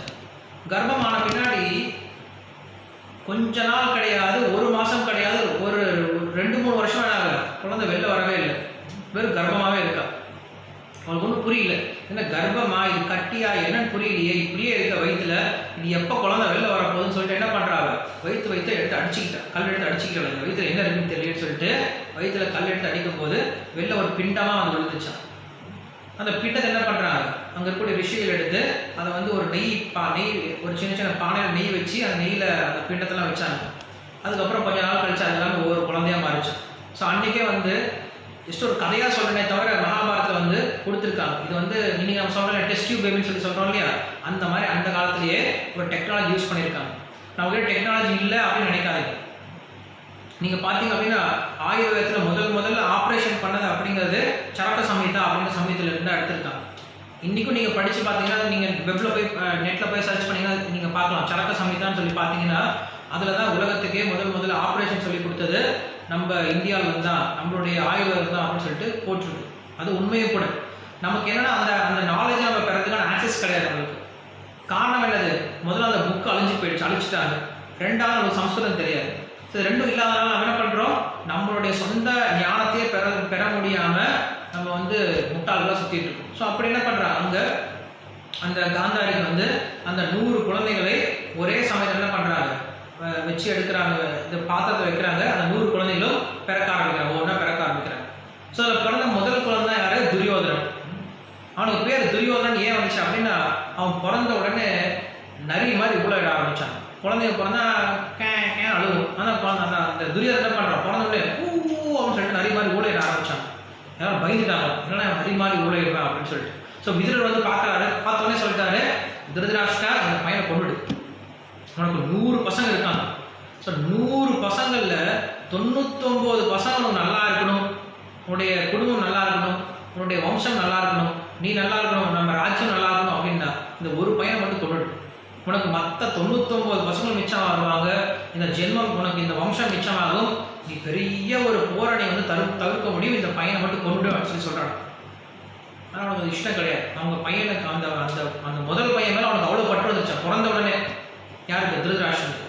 திருதராஷ்டிரனுக்கு பற்று வந்த பின்னாடி இல்லை அந்த கொல்ல மாட்டேன்னு சொல்லிட்டான். ஸோ அதுக்கப்புறம் என்ன நடந்துச்சு அப்படிங்கிறத நமக்கு தெரியும், அந்த துரியோதனால என்ன நடந்துச்சு அப்படின்னு.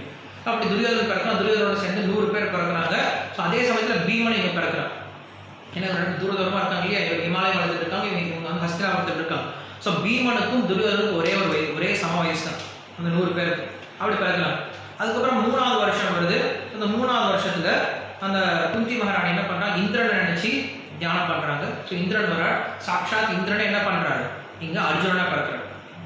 ஸோ நம்ம வந்து அர்ஜுனனை இந்திரனோட அவதாரம் அப்படின்னு சொல்லலாம், இல்லைன்னா நரநாராயண ரிஷிகள் அப்படின்னு இருக்காங்க. இன்னைக்கும் வந்து நம்ம பார்க்குறோம் பத்ரிகாசிரமம் போனீங்கன்னா அங்கே வந்து நாராயணன் வந்து 2 உருவத்தில் இருப்பார், நரநாராயண ரிஷிகளாக இருப்பார். ஸோ அதில் அந்த நரன் அப்படின்னு சொல்றக்கூடியவர் தான் அர்ஜுனனா வரார் அப்படின்னு சொல்லிட்டு சொல்றாங்க. ஸோ அப்படி அர்ஜுனன் பிறக்கிறார். ஸோ அர்ஜுனன் பிறக்கக்கூடிய அதே சமயத்தில் தான் கிருஷ்ணன் அங்கே அவதாரம் எடுக்கிறார். இங்கே மதுரையில் கிருஷ்ணன் அவதாரம் எடுக்கிறார். ஸோ அப்படி அர்ஜுனன் கிருஷ்ணன் 2 பேரும் ஒரே சம வயசுடையவர்கள் அப்படின்னு சொல்றாங்க. இப்படி இவங்க 3 பேர் பிறந்துட்டாங்க. பிறந்த பின்னாடி இப்போ மாதிரி அழுகுறார். இந்த மாதிரி குந்திக்கு அந்த சக்தி இருக்கு, அந்த மந்திர சக்தி இருக்கிறதுனால அவங்களுக்கு 3 குழந்தை பிறந்திருக்கு, எனக்கு ஒரு குழந்தை கூட பெற்றுக்கூடிய வாய்ப்பு இல்லாமல் போயிடுச்சு அப்படின்னு சொல்லிட்டு அவன் அழுகிறா. அழுகும் போது அப்போ அந்த பாண்டு மகாராஜ் சொல்றாரு, இல்லை நீ அழுகாத, நான் சொன்னேன் அப்படின்னா குந்திக்கு உனக்கு கண்டிப்பாக அந்த மந்திரம் சொல்லிக் கொடுப்பா, உனக்கு குழந்தை பிறக்கும் அப்படின்னு சொல்லி சொல்றார். குந்தி கிட்ட போய் கேட்கிறார். குந்தியை நினைச்சிட்டு இருந்தா, நானே இந்த மந்திரத்தை சொல்லிக் கொடுக்கலாம் மாதிரிக்கு நினைச்சிட்டு இருந்தேன், நீங்க கேட்டுட்டீங்க, நீங்க கேட்டு நான் சொல்லாம இருக்க போறான்னு சொல்லிட்டு அந்த மந்திரத்தை மாதிரி கிட்ட சொல்றாங்க. அந்த மாதிரி என்ன பண்றாங்க, ஒரே சமயத்துல அஸ்வினி குமாரர்கள் அழைக்கிறாங்க. ஏன்னா ஒரு மந்திரம் தான் மிச்சம் இருக்கு. அந்த ஒரு மந்திரத்தை கூப்பிடும் போது 2 தேவதைகள் சேர்ந்தே இருக்கக்கூடியவங்க வந்து அஸ்வினி குமாரர்கள். அவங்க வந்து அந்த சொர்க்கலோகத்தில் இருக்கக்கூடிய டாக்டர்ஸ் அப்படின்னு சொல்லலாம், வைத்தியர்கள் அப்படின்னு சொல்லலாம். அந்த அஸ்வினி குமார்கள் கூட்ட பின்னாடி அவங்க 2 பேரும் என்ன ஆகுறாங்க, இது வந்து நகுலன் சகதேவனா 2 பேர் பிறக்கிறாங்க. ஸோ இப்படி இவங்க 5 குழந்தைகளை பெற்றுட்டாங்க. எந்த ஒரு தேவதைகளை நம்ம யஜ்யம் பண்ணி அந்த தேவதைகள் கீழே இறங்கி வந்து நம்மளுடைய யஜ்யத்தை எடுத்துட்டு வாங்கிட்டு போனாங்கன்னா எவ்வளோ சந்தோஷப்படுவோமோ, இப்போ அந்த தேவதைகள் என்னட்டாங்க, இங்கே வந்து குழந்தைங்களா பிறந்து ஆசிரமத்தை விளையாண்டு இருக்காங்க. ஸோ அங்கே இருக்கக்கூடிய ரிஷிகள் எல்லாத்துக்கும் அவ்வளோ சந்தோஷம் ஆயிடுச்சு. அந்த குழந்தைகளை பார்க்கும்போது தேவர்களே வந்து நம்ம வீட்டில் விளையாடுறாங்க அப்படின்னு சொல்லி நினைக்கும் போது அவ்வளோ சந்தோஷப்பட்டாங்களா. அப்படி அங்கே பாண்டவர்கள் என்ன பண்ணுறாங்க, அந்த இடத்துல விளையாண்டு இருக்காங்க. விளையாண்டு இருக்கும்போது அப்போ பாண்டு மகாராஜா நான் சொன்னேன் இல்லையா, போன முறை உங்களுக்கு கதை சொன்ன, நேற்று ஒரு கதை சொன்னேன் இல்லையா, எப்போ வந்து அந்த சந்தன மகாராஜனுக்கு தன்னுடைய பையனோட பீஷ்மன் கிடைச்சானோ அப்போ அவனுக்கு தன்னுடைய மனைவி போன அந்த கவலையே போயிடுச்சு. இப்போ சந்தோஷமான மூட்ல இருக்கான். அப்பதான் அந்த சத்தியவதி அப்படிங்கிறவங்களை போய் கல்யாணம் பண்ணிக்கிறான் இல்லையா. அதே போல என்ன ஆயிடுச்சு, பாண்டு மகாராஜனுக்கு இப்போ அவனுக்கு இருந்த கவலை போயிடுச்சு. என்ன கவலை, குழந்தை இல்லைன்னு சொல்லி இந்த கவலை. இப்போ அவனுக்கு குழந்தை பிறந்துருச்சு. ஸோ இப்போ எப்படி இருக்கான், ரொம்ப பீஸ்ஃபுல்லாக இருக்கான், ரொம்ப அமைதியாக இருக்கான். ஸோ அமைதியாக இருக்கும்போது என்ன ஆயிடுச்சு, அவனுக்கு ஆட்டோமேட்டிக்காக சந்தோஷம் வந்துருச்சு, மனசுக்கு சந்தோஷம் வந்துருச்சு. ஏன்னா சந்தோஷத்துக்கான மிக முக்கியமான காரணம் என்ன அப்படின்னா அமைதி. அசாந்தஸ்ய குத சுகம் அப்படின்னு சொல்லி கிருஷ்ணர் சொல்வார். நாஸ்தி புத்திர் அயுக்தஸ்ய நச்சாயுக்தஸ்ய பாவனா நச்சபாவ யதா சாந்தி சாந்திஹி அசாந்தஸ்ய குதஸ் சுகம் அப்படின்னு சொல்லி கிருஷ்ணன் கேட்பார் பகவத்கீதை. நாஸ்தி புத்திர் அயுக்தஸ்ய. அயுக்தஸ்ய அப்படின்னா யுக்தம் அப்படின்னா சேர்மை இல்ல கூர்மையான இல்ல நிலை பெற்ற ஒருமுகப்படுத்தப்பட்ட அப்படின்னு அர்த்தம். ஸோ எப்போ புத்தி வந்து ஒருமுகப்படுத்தப்படலையோ, புத்தி வந்து இப்படி நம்ம எல்லா இடத்துலையும் பிரிக்க விட்டு ஒரு விஷயத்து மேல கான்சன்ட்ரேட் பண்ணாம நம்ம புத்தி எல்லா இடத்துலையும் பறக்க விட்டோம். நாஸ்தி புத்தி அயுக்தஸ்ய நச்சாயுக்தஸ்ய பாவனா. அப்படி இல்லைன்னா உண்மையில் நம்மளா இருக்க மாட்டோம், பைத்தியக்காரனா இருக்கும். பைத்தியக்காரன் என்னது, ஏதோ விஷயம் இருக்கும், கொஞ்சம் இதை பண்ணுவாங்க, அதை பண்ணுவாங்க, இதை பண்ணுவாங்க, அதை பண்ணுவாங்க, இங்கே போவாங்க, அங்கே போவாங்க. ஸோ இப்படி நம்ம புத்தியானது ஒரு விஷயத்து மேலே கான்சன்ட்ரேட் பண்ணல அப்படின்னா அவன் எல்லா விஷயத்தையும் யோசிச்சுட்டே இருப்பான். நாஸ்தி புத்த நதாயுக்தஸ்ய பாவனா நச்ச பாக யதா சாந்தி. அப்படி உனக்கு நல்ல ஒரு பாவம் கிடைக்கல அப்படின்னா உனக்கு சாந்தி அப்படிங்கிறது எப்படி கிடைக்க போகுது, அமைதி அப்படிங்கிறது எப்படி கிடைக்க போகுது? அப்படி அமைதி இல்லைன்னா அசாந்தஸ்ய குதஸ் சுகம். அப்படி உனக்கு சாந்தி கிடைக்கல அப்படின்னா உனக்கு எங்கேருந்து சந்தோஷம் வரப்போகுது? ஸோ ஒரு மனுஷனுக்கு மிகப்பெரிய சந்தோஷம் என்ன அப்படின்னா அமைதியாக வாழ்றது. முதல்ல அவனுக்கு தேவை என்னன்னா அமைதி. முதல்ல அதுதான் வேணும். நம்ம எல்லாரும் கொஞ்சம் நேரமாக ப்ராக்டிஸ் பண்ணி பார்க்கலாம். வீட்டில் ஃபோன்லாம் பக்கத்தில் வச்சுட்டு எந்த வித டிஸ்டர்பன்ஸ் இல்லாமல் எதை பற்றி யோசிக்காமல் ஒரு நிமிஷம் நம்மளால் உட்கார முடியுமான்னு யோசிச்சு பாருங்க. ரொம்ப ரொம்ப கஷ்டம். அப்படி நீங்கள் உட்காந்து ப்ராக்டிஸ் பண்ணீங்க அப்படின்னா ரொம்ப அமைதியாக இருக்கும். இன்னும் அதோட சேர்த்து நீங்கள் உட்காந்து ஹரே கிருஷ்ண மந்திரத்தை நைட் நேரத்தில் இல்லை காலையில் விடிய காலையில் எந்திரிச்சு யாருமே இல்லாத அப்பா எல்லாம் தூங்கிட்டு இருப்பாங்க, அந்த மாதிரி சமயத்தில் சத்தமே இல்லாத சமயத்தில் நீங்கள் உட்காந்து ஒரு மாலை ஹரே கிருஷ்ணன் சொல்லி பாருங்க, ரொம்ப மனசு அமைதியாக இருக்கும். அன்றைக்கி நாள் முழுக்க உங்களுக்கு நல்லபடியாக இருக்கும். இல்லை தூங்க போகிறதுக்கு முன்னாடி முகத்தை கழுவிட்டு ஒரு மாலை அமைதியாக யார்கிட்டையும் பேசாமல் அமைதியாக ஜபம் பண்ணிட்டு வந்து படுத்துவங்க, உங்களுக்கு பீஸ்ஃபுல்லான தூக்கம் கிடைக்கும். ஸோ அமைதி இல்லைன்னா வாழ்க்கையில் சந்தோஷம் அப்படிங்கிறது கிடைக்காது. மனுஷன் ஓடிக்கிட்டே இருந்தாலும் சந்தோஷம் கிடைக்காது. இருக்கிறத வச்சு அவன் எந்த அளவுக்கு அமைதியாக இருக்கானோ அந்த அளவுக்கு சந்தோஷமாக இருப்பான். இல்லைன்னா அவங்ககிட்ட எவ்வளோ இருந்தாலும் அவனுக்கு சந்தோஷம் கிடையாது, அந்த அமைதி இல்லை அப்படின்னு. ஸோ இங்கே அதான் சொல்கிறார். அந்த பாண்டு மகாராஜர் எப்படி இருக்கார், ரொம்ப அமைதியாக இருக்கார், ரொம்ப பிரசாந்தமாக ரொம்ப சாந்தமாக இருக்கார். ஸோ அப்படி இருக்கும் என்ன பண்ணுறாரு, சுற்றி என்னெல்லாம் பார்க்க ஆரம்பிக்கிறார். இதுவும் நம்ம முக்கியம். நம்ம எப்போ அமைதியாக இருக்கோமோ அப்போ தான் நம்மளை சுற்றி என்ன நடக்குது நம்ம வந்து அப்சர்வ் பண்ண ஆரம்பிக்கும். அது வரைக்கும் நம்ம என்ன பண்ண மாட்டோம், என்ன நடக்குதுன்னு தெரியாது. அதனால என்ன பண்ணுறாங்க, நம்ம இந்த உலகத்தில் அமைதியாக இருக்க விடுறது கிடையாது. நம்மளை எப்போ பண்ணுறாங்க, என்ன பண்ணுறாங்க, எப்பயுமே நம்ம பிஸியாகவே வச்சுருக்காங்க. இந்த பிரச்சனை போனால் இந்த பிரச்சனை, இந்த பிரச்சனை போனால் இந்த பிரச்சனை போனால் இந்த பிரச்சனைன்ட்டு நம்ம என்ன பண்ணோம், மனசை பிஸியாக வச்சுட்டு இருக்காங்க. இப்படி பிஸி இல்லாமல் கொஞ்சம் அமைதியாக நீங்கள் யோசிச்சு பார்த்தீங்கன்னா நம்மளுக்கு புரிய ஆரம்பிக்கும் என்ன நடக்குது இந்த உலகத்தில், நம்ம என்ன பண்ணிட்டு இருக்கோம், நம்ம பண்ணுறது சரியா தப்பா, இப்படி நம்ம பண்ணலாமா இப்படி பண்ணலாமா சொல்லிட்டு நம்மளுக்கு கொஞ்சம் ஆலோசனை வர ஆரம்பிக்கும். அந்த ஆலோசனையே இல்லாமல் நம்மளை பண்ணுறது தான் நம்ம இந்த மனித சமுதாயத்தில் இந்த நாகரிக சமுதாயம் நம்ம பண்ணிட்டு இருக்கு. கொஞ்சமாக நம்மளை ஆலோசனை பண்ணுறதே கிடையாது, பிஸியாக வச்சுட்டு இருக்காங்க. ஸோ அப்படி அந்த பாண்டு மகாராஜர் இப்போ ரொம்ப அமைதியாக இருக்கிறதுனால சுற்றி பார்க்குறாரு, இயற்கையெல்லாம் எப்படி இருக்குன்னு சொல்லி பார்க்குறாரு, இயற்கையை பற்றி ரசிக்க ஆரம்பிக்கிறார். அது ஒரு பிரச்சனை. நம்ம எப்போ ரொம்ப அமைதியாகிட்டோமோ அப்போ என்ன ஆயிடுவோம், அதிக புறம் திருப்திக்கும் போக ஆரம்பிச்சிடும், சத்சங்கம் இல்லை அப்படின்னு. ஸோ என்ன பண்ணுறாரு, அந்த பாண்டு மகாராஜர் தன்னுடைய மனைவி மாதரியை கூட்டிக்கிட்டு சுற்றிட்டு இருக்கார். அந்த காட்டு வழியை சுற்றிட்டு இருக்கார். போகும்போது நிறைய பெரிய பெரிய மரங்களை பார்க்குறாரு, பூ மரங்களை பார்க்குறாரு, அங்கே இருக்கக்கூடிய நதிகளை பார்க்குறாரு, அங்கே இருக்கக்கூடிய சின்ன சின்ன குருவிகளை பார்க்குறாரு, அங்கே இருக்கக்கூடிய பறவைகளை பார்க்குறாரு. ஸோ இதெல்லாம் பார்க்கும்போது ஒரு மனுஷனுக்கு என்ன ஆகும், இதயத்தில் ஒரு சில ஆசைகள் உண்டாகும். எவ்வளோ நல்லா இருக்கு பார்த்தியா அப்படின்னு சொல்லிட்டு ஆசை உண்டாக்குது.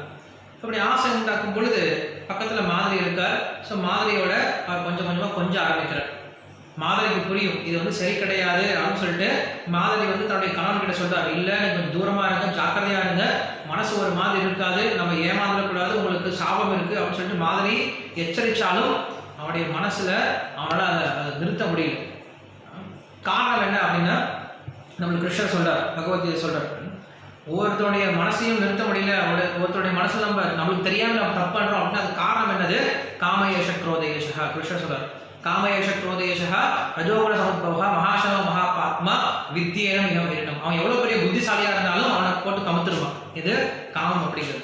ஸோ அப்படி என்ன ஆயிடுது, பாண்டு மகாராஜன் வந்து காமவசப்பட்டு தன்னுடைய மனைவியோடு சேர்ந்து இணைய ஆரம்பிக்கிறான். ஸோ எப்போ தன்னுடைய மனைவி தொட்டானோ அந்த சனத்தில் அவனுக்கு இதயம் வெடிச்சு அந்த இடத்துல இறந்து போயிட்டான். அங்கே வந்து மாதிரினால எந்திரிக்க கூட முடியல. ஏன்னா மேலே படுத்துட்டு இருக்கா, அவனோட எந்திரிக்க கூட முடியல. அவன் கத்துறா, மாதிரி கத்துறா, அக்கா அக்கான்னு கத்துறா. ஸோ இவ கத்தன உடனே குந்திக்கு புரிஞ்சிருச்சு ஏதோ தப்பு நடந்துருச்சு, ஏதோ பிரச்சனை இருக்கு அப்படின்னு சொல்லிட்டு உள்ளேருந்து ஓடி வரா. பின்னாடி பசங்களும் ஓடி வராங்க. அவன் சொல்லிட்டு அக்கா நீ மட்டும் வா, பசங்களை கூட்டிட்டு வரான்னு சொல்லிட்டா. பசங்களை உள்ளே வச்சுட்டு இவன் மட்டும் ஓடி வந்து பார்க்குறா. பார்த்தா கணவன் வந்து மேலே படுத்துட்டு இருக்கா, மாதிரி கீழே படுத்துட்டு இருக்கா. கணவன் உயிர் போயிடுச்சு. கணவனை பிரட்டி போட்டாங்க. பிரட்டி போட்ட பின்னாடி இவங்க முதல்ல சரியாயிட்டாங்க. சரியாயிட்ட பின்னாடி பசங்க வராங்க. எல்லாரும் குமரி அழுகுறாங்க, இப்படி போயிடுச்சு, இப்படி விட்டு போயிட்டீங்களே எங்களை அப்படின்னு சொல்லிட்டு. இந்த பசங்களை வச்சு நாங்கள் எப்படி இனிமேல் வாழ்க்கையை வாழ போகிறோம் அப்படின்னு சொல்லிட்டு ரொம்ப அழுகுறாங்க.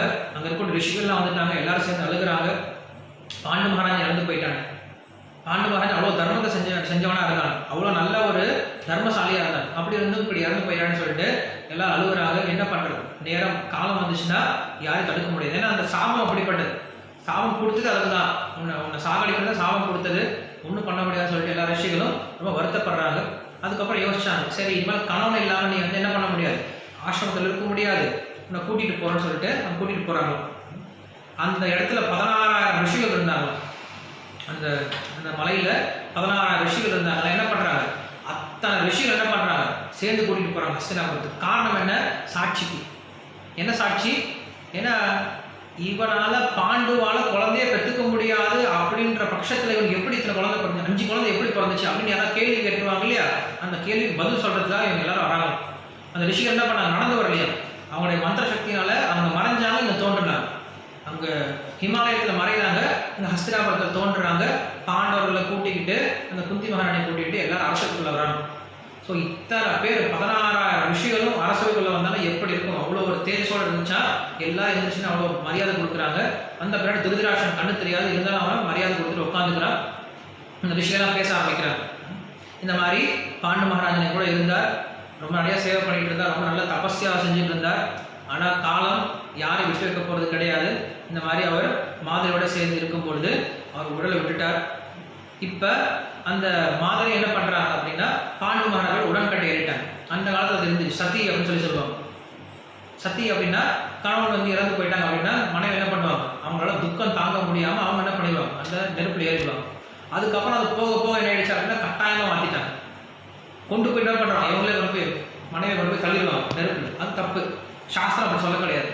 சாஸ்திரம் அப்படி சொல்ல கிடையாது. சாஸ்திரம் என்ன சொல்லுது, உன் மனசுக்கு எதிர்படுது, உன் மனசுக்கு வந்து அப்படி உன் மேலே கணவனுக்கு மேலே அவ்வளோ பற்று இருந்துச்சு அப்படின்னா கண்டிப்பாக நீ போய் இறங்கி உன்னால் உயிரோடு இருக்க முடியாது.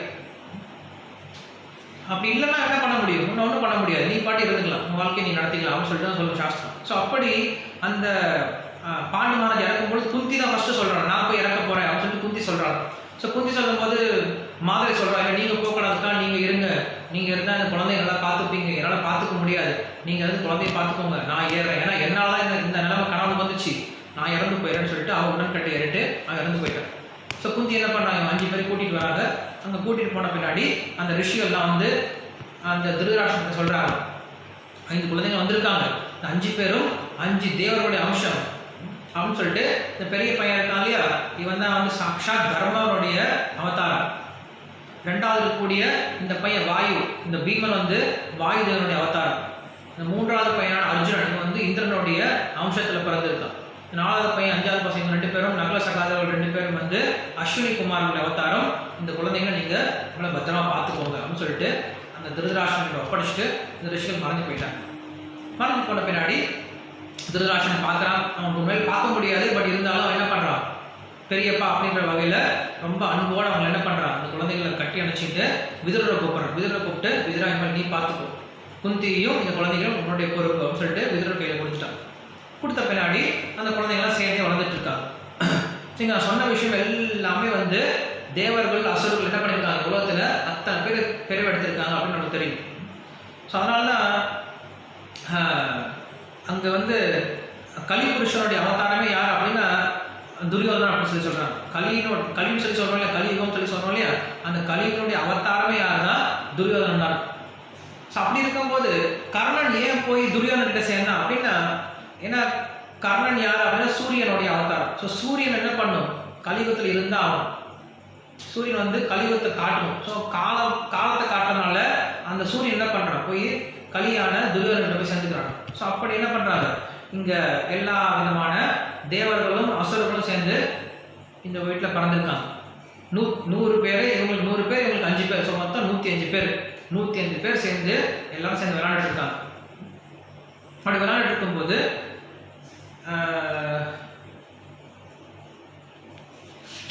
அப்படி விளையாண்டு இருக்கும்போது கூட இவன் திருதராஷ்டிரனுக்கு வந்து அப்ப இருந்தே கொஞ்சம் மனசுல கொஞ்சம் வந்து ஒரு தப்பான எண்ணம் இருந்துச்சு. காரணம் என்ன அப்படின்னா, இந்த பாண்டவர்கள் எல்லாத்துலையும் கெட்டிக்காரங்களா இருந்தாங்க. இந்த பாண்டவர்கள் வந்து அவங்க பார்க்கறதுக்கு அவ்வளோ அழகாகவும், அவங்களுடைய குணங்கள் அவ்வளோ நல்ல குணங்களாகவும், அதே போல எல்லா விதமான மக்களுக்கும் அந்த பாண்டவர்கள் அவ்வளோ பிடிக்குமா. ஸோ அப்படி பாண்டவர்களுக்கு நல்ல பேர் கிடைக்க கிடைக்க இந்த திருதராஷ்டிரன் யோசிக்க ஆரம்பிச்சானா, நம்ம பசங்களுடைய பெருமை கம்மியே பெருமைன்னு தெரியலையே அப்படின்னு சொல்லிட்டு அப்ப இருந்தே திருதராஷ்டிரனுக்கு அந்த பாண்டவர்கள் மேல ஒரு வெறுப்பு வர ஆரம்பிச்சார். ஒரு நாள் என்ன ஆகுது, அந்த திருதராஷ்டிரனுடைய பசங்க எல்லாரும் விளையாண்டு இருக்காங்க. பாண்டவர்களோட சேர்ந்து விளையாண்டு இருக்காங்க. விளையாடும்போது சின்ன பசங்க இல்லையா, சின்ன பசங்களோட விளையாட்டு எப்படி இருக்கும், ஒருத்தனை வந்து அடிச்சுக்கிறது, குத்துறது, விளையாடுறது இப்படிதான் இருக்கும் இல்லையா. பீமன் தான். பீமன் என்ன பண்ணுவான் அப்படின்னா, கௌரவர்களுடைய 100 பேரை அள வைப்பான். 100 பேரை ஒத்தான நின்றுட்டு அள வச்சுட்டு எல்லாத்தையும் போட்டு டப்பு டப்புன்னு குத்துறது, அடிக்கிறது, மொத்தறது சொல்லி செஞ்சுட்டு இருப்பாங்க. எல்லாரும் அடி வாங்கி அழுதுட்டு இருப்பாங்க. எல்லாரும் வந்து அவங்க அப்பா கிட்ட கம்ப்ளைண்ட் பண்ணுவாங்க, இன்னைக்கு பீமன் அடிச்சுட்டான் அப்படின்னு சொல்லிட்டு வந்து கம்ப்ளைண்ட் பண்ணுவாங்க. ஒரு பையன் இன்னொரு பையனை பிடிச்சி போனால் 2 பேரும் மோத விட்டு 2 பேருக்கும் டமால் அடிப்பட்டு கீழே விழுந்துருவாங்க. அப்புறம் பசங்க எல்லாம் அந்த மரத்தை மேலே ஏறி உட்காந்து இருப்பாங்க. இந்த கௌரவர்கள் ஏறி உட்காந்து பீமன் போயிட்டு என்ன பண்ணுவான், அந்த மரத்தை போட்டு உழுக்குவானா. உழுக்குனா என்ன பண்ணுவாங்க, மரத்தை தொகுப்புன்னு கீழே விழுவாங்க. ஸோ இப்படி சும்மா இல்லாமல் அவங்கள எப்பத்தாலும் எல்லாம் சின்ன பசங்க இல்லையா, சின்ன பசங்க விளையாட்டில் இதெல்லாம் சகஜம் அப்படின்னு சொல்லிட்டு நினைக்காம என்ன பண்ணுறான், இதெல்லாம் போய் அவங்க அப்பா கிட்ட போய் கம்ப்ளைண்ட் பண்ணும்போது அவங்க அப்பா திருதராஷ்டிரன் யோசிக்க ஆரம்பிக்கிறான்னா, இந்த பீமனையாவது எப்படியாவது கொண்டு வரணும், மற்ற பாண்டவர்களை விட்டாலும் பரவாயில்ல, இந்த பீமன் என்ன பண்ண நிறைய பிரச்சனை கொடுக்குறான். பெரிய பையன் ஆன பின்னாடி இந்த பீமன் தான் நம்ம பசங்களுக்கு எதிரியாக வருவான் போல இருக்கு, ஒரு பெரிய போட்டியாக வருவான் போல இருக்கு அப்படின்னு சொல்லிட்டு பீமனையாவது கொள்ளணும் அப்படின்னு சொல்லிட்டு நினைச்சு என்ன பண்ணுறான், முதல்ல அந்த பீமனை எப்படி கொள்றது அப்படின்னு சொல்லி யோசிச்சு பார்க்குறான். ஸோ அங்கே வந்து சொல்கிறாங்க, அங்கே வந்து திருதராஷ்டிரன் எப்படி இருந்தான் அப்படின்னு சொல்லி சொல்கிறாங்க. எப்படி இருந்தான் அப்படின்னா, பொதுவாக வந்து சமஸ்கிருதத்தில் இல்லை அப்படின்னு சொல்ல மாட்டாங்க. உதாரணத்துக்கு யாராவது ட்ரெஸ் போட்ட அப்படின்னா அவன் ட்ரெஸ் போடாமல் அம்மனமாக இருந்தா அப்படின்னு சொல்லி சொல்ல மாட்டாங்க. அவன் என்ன சொல்லுவாங்க அப்படின்னா திகம்பரனா இருந்தா அப்படின்னு சொல்லி சொல்லுவாங்க. திகம்பரா அப்படின்னா இந்த திசைகள் இருக்கு இல்லையா, திசைகளையே தனக்கு உடையா உடுத்திட்டு இருந்தா அப்படின்னு சொல்லி சொல்லுவாங்க. நீங்க தமிழ்ல பேசணும் இல்லையா, குடிகாரங்களுக்கு என்ன சொல்றாங்க நீங்க வார்த்தை, குடிகாரன் சொன்னப்பலாம் என்ன சொல்லுவான், மதுப்பிரியர்கள் அப்படின்னு சொல்லி சொல்லுவாங்க. எவ்வளவு ஒரு அழகான ஒரு வார்த்தை, மதிப்பு கொடுக்கக்கூடிய வார்த்தை கொடுத்துருக்காங்க. ஒவ்வொரு அயோக்கிய பர்சனுக்கும் ஒவ்வொரு வார்த்தை, அவங்களுக்கும் மரியாதை கொடுக்கணும் அப்படின்ட்டு. ஸோ அப்படிலாம் என்ன பண்ணுவோம், சம்ஸ்கிருதத்தில் அப்படிதான் இருக்கும், எப்படி வந்து டேரக்டாக சொல்லிட மாட்டாங்க. ஸோ அப்படி வந்து பிரக்ஞான சக்ஷு அப்படின்னு சொல்லி சொல்லுவாங்க. குருடன் சொல்ல மாட்டாங்க, பிரக்ஞான சக்ஷு அப்படின்னு சொல்லி சொல்லுவாங்க. அப்படின்னு அர்த்தம், அவனுக்கு உண்மையில கண்ணு கிடையாது, ஆனால் அவன் என்ன பண்ணுவான், அவனுடைய ஞானத்தினால பார்ப்பான் அப்படின்னு சொல்லக்கூடியது. அவன் உண்மையில குருடன் தான், அவனுக்கு கண்ணு கிடையாது, குருடன் தான். ஆனால் அவன் குருடன் சொல்ல மாட்டாங்க, பிரக்ஞான சக்ஷு அப்படின்னு சொல்லி சொல்லுவாங்க. அவன் கண்ணால் பார்க்க மாட்டான், அவனுடைய ஞானத்தினால பார்ப்பான் அப்படின்னு சொல்லி சொல்லுவாங்க. ஆனால் இங்கே திருதராஷ்டிரன் அப்படின்னா அந்த ஞானமும் போய் புத்தியும் போயிட்டு என்ன பண்ணுறானா, எல்லா விதமான காரியங்களும் ஈடுபட ஆரம்பிச்சிட்டான். அவன் என்ன பண்ணுறான், அவனுக்கு புத்தியே போயிடுச்சுங்களா, அவனுக்கு புத்தியே இல்லைன்னு சொல்லி சொல்கிறான். அவன் என்ன பண்ணுறான், இப்போ இந்த பாண்டவர்களை எப்படியாவது கொள்ளலாம் அப்படின்னு சொல்லிட்டு முடிவு பண்ணிட்டேன்.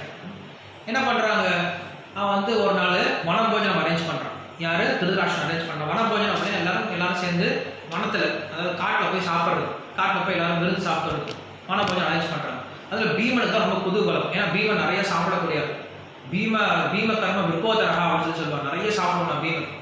என்ன பண்ணுறாங்க, பீமனுக்கு அன்னைக்கு ஒரு பெரிய ஒரு விருந்து அரேஞ்ச் பண்ணுறாங்க. எல்லாருக்கும் விருந்து அரேஞ்ச் பண்ணுறாங்க. அன்னைக்கு சமையல்காரன் கூப்பிட்றான், திருதராஷ்டிரன் கூப்பிட்டு சொல்கிறான், டே பீமனுக்கு கொழுக்கட்டை ரொம்ப பிடிக்கும், என்ன பண்ணு, பீமன் நிறைய கொழுக்கட்டை பண்ணு. பீமனுக்கு பண்ணக்கூடிய கொழுக்கட்டையில் விஷத்தை கலந்து அந்த பீமனுக்கு மட்டும் கொடுத்து, மற்ற கொழுக்கட்டைலாம் இருக்கு இல்லையா, அதை தனியாக வச்சுக்கூடா, நம்ம பசங்க வந்து சாப்பிடுவாங்க. டே தெரியல, நான் சொல்றது புரியுதா, நம்ம பசங்க சாப்பிடுவாங்க, நம்ம பசங்க கௌரவர்கள், அந்த 100 பேர் மட்டும்தான், அந்த 5 பேர் கிடையாது, 100 பேர் சாப்பிடுவாங்க. அவங்களுக்கு கொழுக்கட்டை கரெக்டாக இருக்கும், அவங்களுக்கு தொட்டுறாதா, கலந்து கொடுத்துறாதா, புரியுதா, புரியுது சாமி, சரி போ.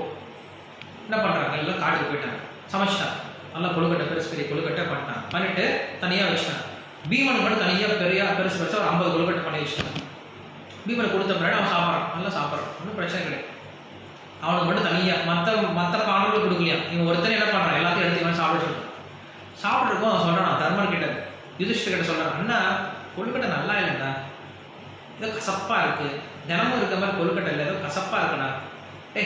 சும்மா எப்போ பார்த்தாலும் ஏதாவது குறை சொல்லிட்டே இருக்கா, சாப்பிட்றா கொழுக்கட்டை நல்லா தான் இனிப்பாக தான் சாப்பிட்றா அப்படின்றான். இது சாப்பிட ஆரம்பிக்கிறான். சாப்பிடும்போது நடுவில் வந்து எனக்கு ஏதோ மாதிரி தோணுது, நெஞ்சு அரிக்கிற மாதிரி இருக்குது. இப்போ தண்ணி வேணும்னு சொல்லி கேட்குறான். கேட்ட உடனே துரியோதனன் சொல்கிறான், தண்ணி வேணுமாடா அந்த யமுனையில் போய் குடிச்சிட்டு வா, ஏன்னா பக்கத்தில் யமுனை இருக்குது, யமுனையில் போய் குடிச்சிட்டு வா அப்படின்னு அனுப்பிச்சுடுறான். இவனு யமுனைக்கு போகிறான். போகிற வழியில் அந்த யமுனையில் வந்து 4 பேர் காட்ஸ் நின்றுட்டு இருக்காங்க. இவனுக்கு ஆல்ரெடி சாப்பிட்ட மயக்கம், இது விஷம் சாப்பிட்ட மயக்கம். என்ன பண்ணுறான், கீழே மயங்கி விழுந்துட்டான். விழுந்த பின்னாடி இந்த பீமனுடைய கையை காலை 2 நல்லா கட்டி அந்த யமுனையில் தூக்கி போட்டு அவங்க தனியாக போயிட்டாங்க. போன பின்னாடி இந்த பசங்களாம் சாப்பிட்டு இவங்க விருது முடிச்சுட்டு போயிட்டாங்க. போன பின்னாடி இவங்க 5 பேர், இவங்க எப்பயும் பாண்டவர்கள் ஒற்றுமையாக தான் இருப்பாங்க, என்னைக்கு தனித்தனியாக விட்டு போக மாட்டாங்க. 5 பேர் என்ன பண்ணுறாங்க, தேடிக்கிட்டே இருக்காங்க. எங்கடா போயிட்டா, பீமா எங்கடா போயிட்டா, பீமா எங்கடா போயிட்டான்னு சொல்லிட்டு தேடிக்கிட்டே இருக்காங்க. கிடைக்கவே கிடையாது. கடைசியில் அவங்க நினச்சாங்க, சரி பீமன் வீட்டுக்கு தான் போயிருப்பான்னு நினச்சிட்டு வீட்டுக்கு வந்து கேட்குறாங்க, அம்மா கிட்ட வந்து கேட்குறாங்க, அம்மா பீமன் வந்துட்டாடாமா அப்படின்னு. வரலையாடா, உங்ககிட்ட தானே வந்தா, வனபோஜனம் தானே வந்தா, எங்கடா பீமன், தெரியலம்மா, காணா போயிட்டா. காணமா, என்னடா ஆச்சு, சாப்பிட்டு இருந்தோம் நல்லா இருக்குன்னு சொல்லி சொன்னா, அதுக்கப்புறம் ஏதோ நெஞ்சு கறிக்குன்னு சொல்லி சொன்னா, காணமேவா அப்படின்னு சொல்லி சொன்ன உடனே குந்தி என்ன பண்ணுறாங்க, விதுரர் கிட்ட போய் கூப்பிட்றாங்க. விதுரர் கிட்ட தான் சொல்கிறோம், ஏன்னா விதுரர் தான் இதை அவர் தான் பார்த்துக்க முடியும், அவர் தான் பார்த்துக்கிறார். ஸோ விதுரர் கிட்ட கூப்பிட்டு வந்து இந்த மாதிரி பீமனை காணோம் அப்படின்னு சொல்லி சொல்கிறாங்க. பீமனை காணோமா, என்னாச்சு, இந்த மாதிரி காலைல வனபோஜனம் சொல்லி போன இடத்துல சாப்பிடும்போது நல்லா இல்லைன்னு சொல்லி சொன்னான், நெஞ்சு ஏதோ அரிக்கிற மாதிரி இருக்குன்னு சொல்லி சொன்னான். தண்ணி குடிக்கும்போது துரியோதனன் சொன்னா போய் யமுனில் போய் குடிக்கலான்னு சொல்லி சொன்னான், யமுனிக்கு போனால் வரவே இல்லை அப்படின்னு சொன்ன உடனே விதுரர் சொல்கிறான், இருக்கிற குழந்தையா நல்லா பார்த்துக்கோ, மிச்சம் இருக்கக்கூடிய குழந்தையாவது பாதுகாப்பாக பார்த்துக்கோ அப்படின்னு சொல்லி சொல்கிறான். இதுக்கு வந்து இதுவாக பதில் அப்படின்னு சொன்னே குந்தி யோசிச்சாலாம், ஏன் இப்படி சொல்கிறீங்க, ஏன்னா நீ வந்து இங்கே அண்டி கொலைக்கு வந்திருக்க, நம்ம சுதந்திரமாக கிடையாது, உனக்கு உன்னோட கணவன் கிடையாது, என்ன பண்ணியிருக்க, மற்றவனுடைய வீட்டில் அண்டி பொழைச்சிட்டு இருக்க. ஸோ அண்டி பொழைக்கும் போது அந்த வீட்டில் எப்படி நடந்துப்பாங்கன்னு சொல்ல முடியாது. அந்த வீட்டில் சொல்லுன்னு பேசுவாங்க, அந்த வீட்டில் திட்டுவாங்க, அந்த வீட்டில் நம்மளை கேவலமாக நடத்துவாங்க. நீ ஏதாவது ஒரு வார்த்தை சொல்லிட்ட அப்படின்னா அது உனக்கு தான் பிரச்சனை கொடுக்குமே தவிர அது சரியா இருக்காது. அதனால என்ன பண்ணு, இந்த வார்த்தையை நீ வெளில எதுவும் கேட்டுறாரு, பீமன் எங்கே போனா, பீமனை யார் கொன்னது அப்படின்னு எந்த வார்த்தையும் கேட்டுறாத. இருக்கிற குழந்தைங்க 4 பேர் இருக்காங்க, அந்த 4 குழந்தைங்களையாவது நீ என்ன பண்ணு, உருப்படியாக பார்த்துக்கோ, அவங்கள நல்லா பத்திரமா பார்த்துக்கோ அப்படின்னு சொல்லிட்டு அவர் போயிட்டார். அப்படி குழந்தைய விட முடியுமா, பீமன் அப்போ ஏற்பட்ட குழந்தையாச்சு, அவ்வளோ பலசாலி ஆச்சு. குந்தி உட்காந்து அழுதுட்டே இருக்கு, என்ன பண்ணுறது தெரியாமல் அழுதுட்டு இருக்கு, நைட்டெல்லாம் அழுதுட்டு இருக்காங்க. இங்கே என்ன ஆச்சு, பீமன் என்ன ஆச்சு அப்படின்னா அவன் தண்ணியில் கீழே விழுந்த பிறகு அங்கே இருக்கக்கூடிய நாகவாசிகள் என்ன பண்ணுறாங்க, அந்த பீமனை தூக்கிட்டு போயிடுறாங்க. ஏன்னா வந்து விஷம் சாப்பிட்டு இறந்துருக்கான் இல்லையா, ஸோ விஷம் சாப்பிட்டு இறந்தனால நாகலோகத்துக்கு தான் போவாங்களாம். ஸோ நாகலோகத்துக்கு அவனை கூட்டிகிட்டு போகிறாங்க. கூப்பிட்டு போன பிறகு அந்த நாகராஜன் பார்க்குறாரு. பார்த்த பின்னாடி இவன் பீமனை பார்த்த பின்னாடி இவனை ஏன்னா கூப்பிட்டு வந்தீங்க, ஏன் சுவாமி என்ன ஆச்சு, இவனை கூட்டிட்டு வந்தா இவனை காப்பாத்துறதுக்கு பின்னாடி கிருஷ்ணன் வந்துடுவானேடா, கிருஷ்ணன் யாரா பதில் சொல்றது, இவனை முதல்ல கொண்டு போய் விட்டு வந்தது, ஏன்னா அவனுக்கு என்ன பயம்னா பீமன் கிட்ட பயம் கிடையாது, அந்த பீமனை காப்பாத்துறதுக்கு கிருஷ்ணன் வந்துடுவானே, அந்த கிருஷ்ணனை என்ன பண்றது, நீ போய் விட்டு வந்துன்னு சொல்லி சொல்றான். விட்டு வந்து சொன்னா ரொம்ப கொஞ்சம் கேவலமா இருக்கும், இவ்வளவுதான் தூக்கிட்டு வந்த பின்னாடி பயந்துட்டு போய் விட்டு வந்த மாதிரி இருக்கும், அப்படி இருக்கக்கூடாது. ஸோ வந்தது எதாவது பண்ணலாம், ஏதாவது கொடுத்து அனுப்பலாம். எதுக்குடா கூட்டு வந்தோன்னு சொல்லி கேட்டேன், நான் சும்மா கூட்டு வந்தோம் அப்படின்னு சொல்லி சொன்னாங்க, உனக்கு ஒரு விருந்து கொடுக்கறதுக்காக கூட்டு வந்தோம் அப்படின்னு சொல்லி சொல்லிடலாம் இல்லையா அப்படின்னு சொல்லி சொல்றாங்க. ஒரு புத்திசாலி சொல்றாங்க, அப்படியா சரி என்ன விருந்து கொடுக்கலாம், என்ன பரிசு கொடுக்கலாம் அப்படின்னு சொல்லி கேட்குறாங்க. பரிசா நமக்கு இருக்கக்கூடிய எல்லா நம்ம நிறையா இந்த நாக பூஷணங்கள்லாம் இருக்கு இல்லையா, அந்த பூஷணங்கள் ரத்தனங்கள்லாம் கொடுக்கலாமே அப்படின்னு சொல்லி சொல்லும் போது இந்த ராஜா சொல்லும் போது ரத்தனம்லாம் வேண்டாம், ஏன்னா நீ கொடுக்கக்கூடிய ரத்தனம் எல்லாமே திருதராஷ்டிரம் தான் போய் சேரும், இவனுக்கு ஒன்றும் சேராது, என்னடா பண்ணலாம் அப்படின்னு கேட்கும்போது நம்ம கிட்ட பாயசம் இருக்கு இல்லையா, அவங்க கிட்ட ஒரு கிணறே இருக்கான், ஒரு கிணறு பாயசம் சொல்ல முடியாது, ஒரு விதமான ஜூஸ், அந்த ஜூஸ் யார் குடிச்சாலும் அவங்களுக்கு வந்து அந்த பாம்புக்கு ஏற்பக்கூடிய பலம் எவ்வளோ பலம் இருக்கோ, ஒரு யானைக்கு எவ்வளோ பலம் இருக்கோ அந்த அளவுக்கு பலம் வருமா, அந்த ஜூஸை வேணா கொஞ்சம் கொடுக்கலாம், குடிச்சிட்டு போட்டுமே அப்படின்னு சொல்லி சொல்கிறாங்க. சரி குடிக்க போடா அப்படின்னு சொல்லி அமுச்சு விட்டா ஆல்ரெடி அவன் கொழுக்கட்டை சாப்பிட்ருக்கான், நல்லா தண்ணி தரமாக இருக்குது, இவன் பீமன் வேற கூட்டுறான்னு சொன்ன உடனே அவன் கிணத்துல குதிச்சவன் ஒரு சொட்டு விடாமல் எல்லாத்தையும் குடிச்சு முடிச்சிட்டான், அவங்களுக்கே இல்லாமல் எல்லாத்தையும் குடிச்சு முடிச்சவன் நல்லா குண்டாயிட்டு புஷ்டி ஆகிட்டு இன்னும் பயங்கர சக்தியோட வெளில வரான். இப்போ போய் விட்டு வந்துடுறான்னு சொல்லிட்டான். கொண்டு வந்து பீமனை எங்கே வந்து அவனை தூக்கிட்டு வந்தாங்க அந்த இடத்துல விட்டாங்க. விட்ட பின்னாடி பீமன் அங்கே வந்து வீட்டுக்கு வரான். வந்து கதவை தட்டுறோம், அம்மா அம்மா கதவை தட்டுறோம். கதவை தட்டினோடனே பீமனோட சத்தம் கேட்டுச்சு. உடனே அம்மா சொல்கிறா, டே யுதிஷ்டா பாரு பீமன் வந்திருக்கான் போல, கதவு தரடா. கதவை திறந்து பார்த்தா பீமன். எங்கடா போயிட்ட பையன், எங்கடா போயிட்ட தென்னாலா, எங்கடா போயிட்ட உன்னை தொலை. அது ஒன்றும் இல்லைம்மா, எனக்கு வந்து துரியோதனன் விஷம் வச்சுட்டாம்மா, எனக்கு தெரியலம்மா, விஷம் வச்சுட்டான்னு தெரியாமல் சாப்பிட்டம்மா. அப்புறம் என்னாச்சு, நாகலோகத்துக்கு கூப்பிட்டு போயிட்டாங்கம்மா. கிருஷ்ணனா யாருமா முதல் முறை கேட்குறான் பீமன். ஏன்னா முதல் முறை வந்தால் அப்போ தான் அந்த வார்த்தையை கேள்விப்படுறான். கிருஷ்ணனை யாருமா, கிருஷ்ணனை யாரு தெரியலையே, எனக்கும் தெரியலையே. ஏன்னா அங்கே சொன்னாங்க கிருஷ்ணன் வந்துடுவான், என்னை காப்பாற்றுறதுக்கு கிருஷ்ணன் வந்துடுவான்னு சொல்லி பயந்தாம என்னை விட்டாங்க. அந்த கிருஷ்ணன் பேரை சொன்னோடனே அவங்க பயந்து போய் என்னை விட்டுட்டாங்கம்மா அப்படின்னு சொல்லிட்டு பீமன் சொல்கிறாங்க. அப்படியா, ஸோ கிருஷ்ணன் பேர் தான் அவனை காப்பாத்துச்சா அப்படின்னு சொல்லிட்டு விட்டார். அதுக்கப்புறம் அந்த குழந்தை வந்து என்ன பண்ணுறான், குழந்தை வீட்டில் இருக்கா. ஸோ அப்போ வந்து என்ன ஆகுது, அக்ரூரர் வந்து அங்கேருந்து வரார். இது நீங்கள் பாகவதம் படிச்சிருந்தீங்கன்னா உங்களுக்கு பாகவத்தில் நான் இப்போ பேசிட்டு இருக்கும்போது உங்களுக்கு அந்த கதை தெரிஞ்சிருக்கு. ஸோ அக்ரூரர் யார் அப்படின்னா அங்கே கம்சனுடைய மந்திரி. என்ன பண்ணுறாரு, அக்ரூரர் வந்து இப்போ கிருஷ்ணர் வந்து சொல்லி அனுப்புறாரு. இந்த மாதிரி கம்சனுடைய வதம் முடிச்ச பின்னாடி கம்சனை கிருஷ்ணர் கூப்பிட்டு சொல்கிறார், அக்ரூரர் கிட்ட சொல்கிறார், இந்த மாதிரி அங்கே பாண்டு இறந்துட்டாரு, குந்தி வந்து ரொம்ப கஷ்டப்படுற. ஏன்னா குந்தி வந்து கிருஷ்ணனுடைய அத்தை, சொன்னல வசுதேவருடைய தங்கச்சி இல்லையா. ஸோ அத்தையா இருக்கனால குந்தி தன்னுடைய அத்தை வந்து குழந்தையோட கஷ்டப்பட்டு இருக்காங்க. பாண்டு இல்லாம அந்த திருதராஷ்டிரன் சரியா நடத்துறது இல்லையா, நீ போய் என்னன்னு பார்த்து விசாரிச்சுட்டு வா அப்படின்னு சொல்லிட்டு அக்ரூர் அமைச்சிருக்காரு. ஸோ அக்ரூர் என்ன பண்றாரு, இங்க ஹஸ்தினாபுரம் வந்து பார்க்குறாரு. வந்து பார்த்தா குறிப்பா இப்பதான் வந்து குந்தி மகாராணி உண்மையாலுமே அழுதுட்டு இருக்கா. ஏன்னா இப்பதான் வந்து பீமனுக்கு இந்த மாதிரி நடந்துச்சு அப்படின்னு சொல்லிட்டு குந்தி மகாராணி அழுதுட்டு இருக்கிற சமயத்துல சரி அக்ரூர் வராரு.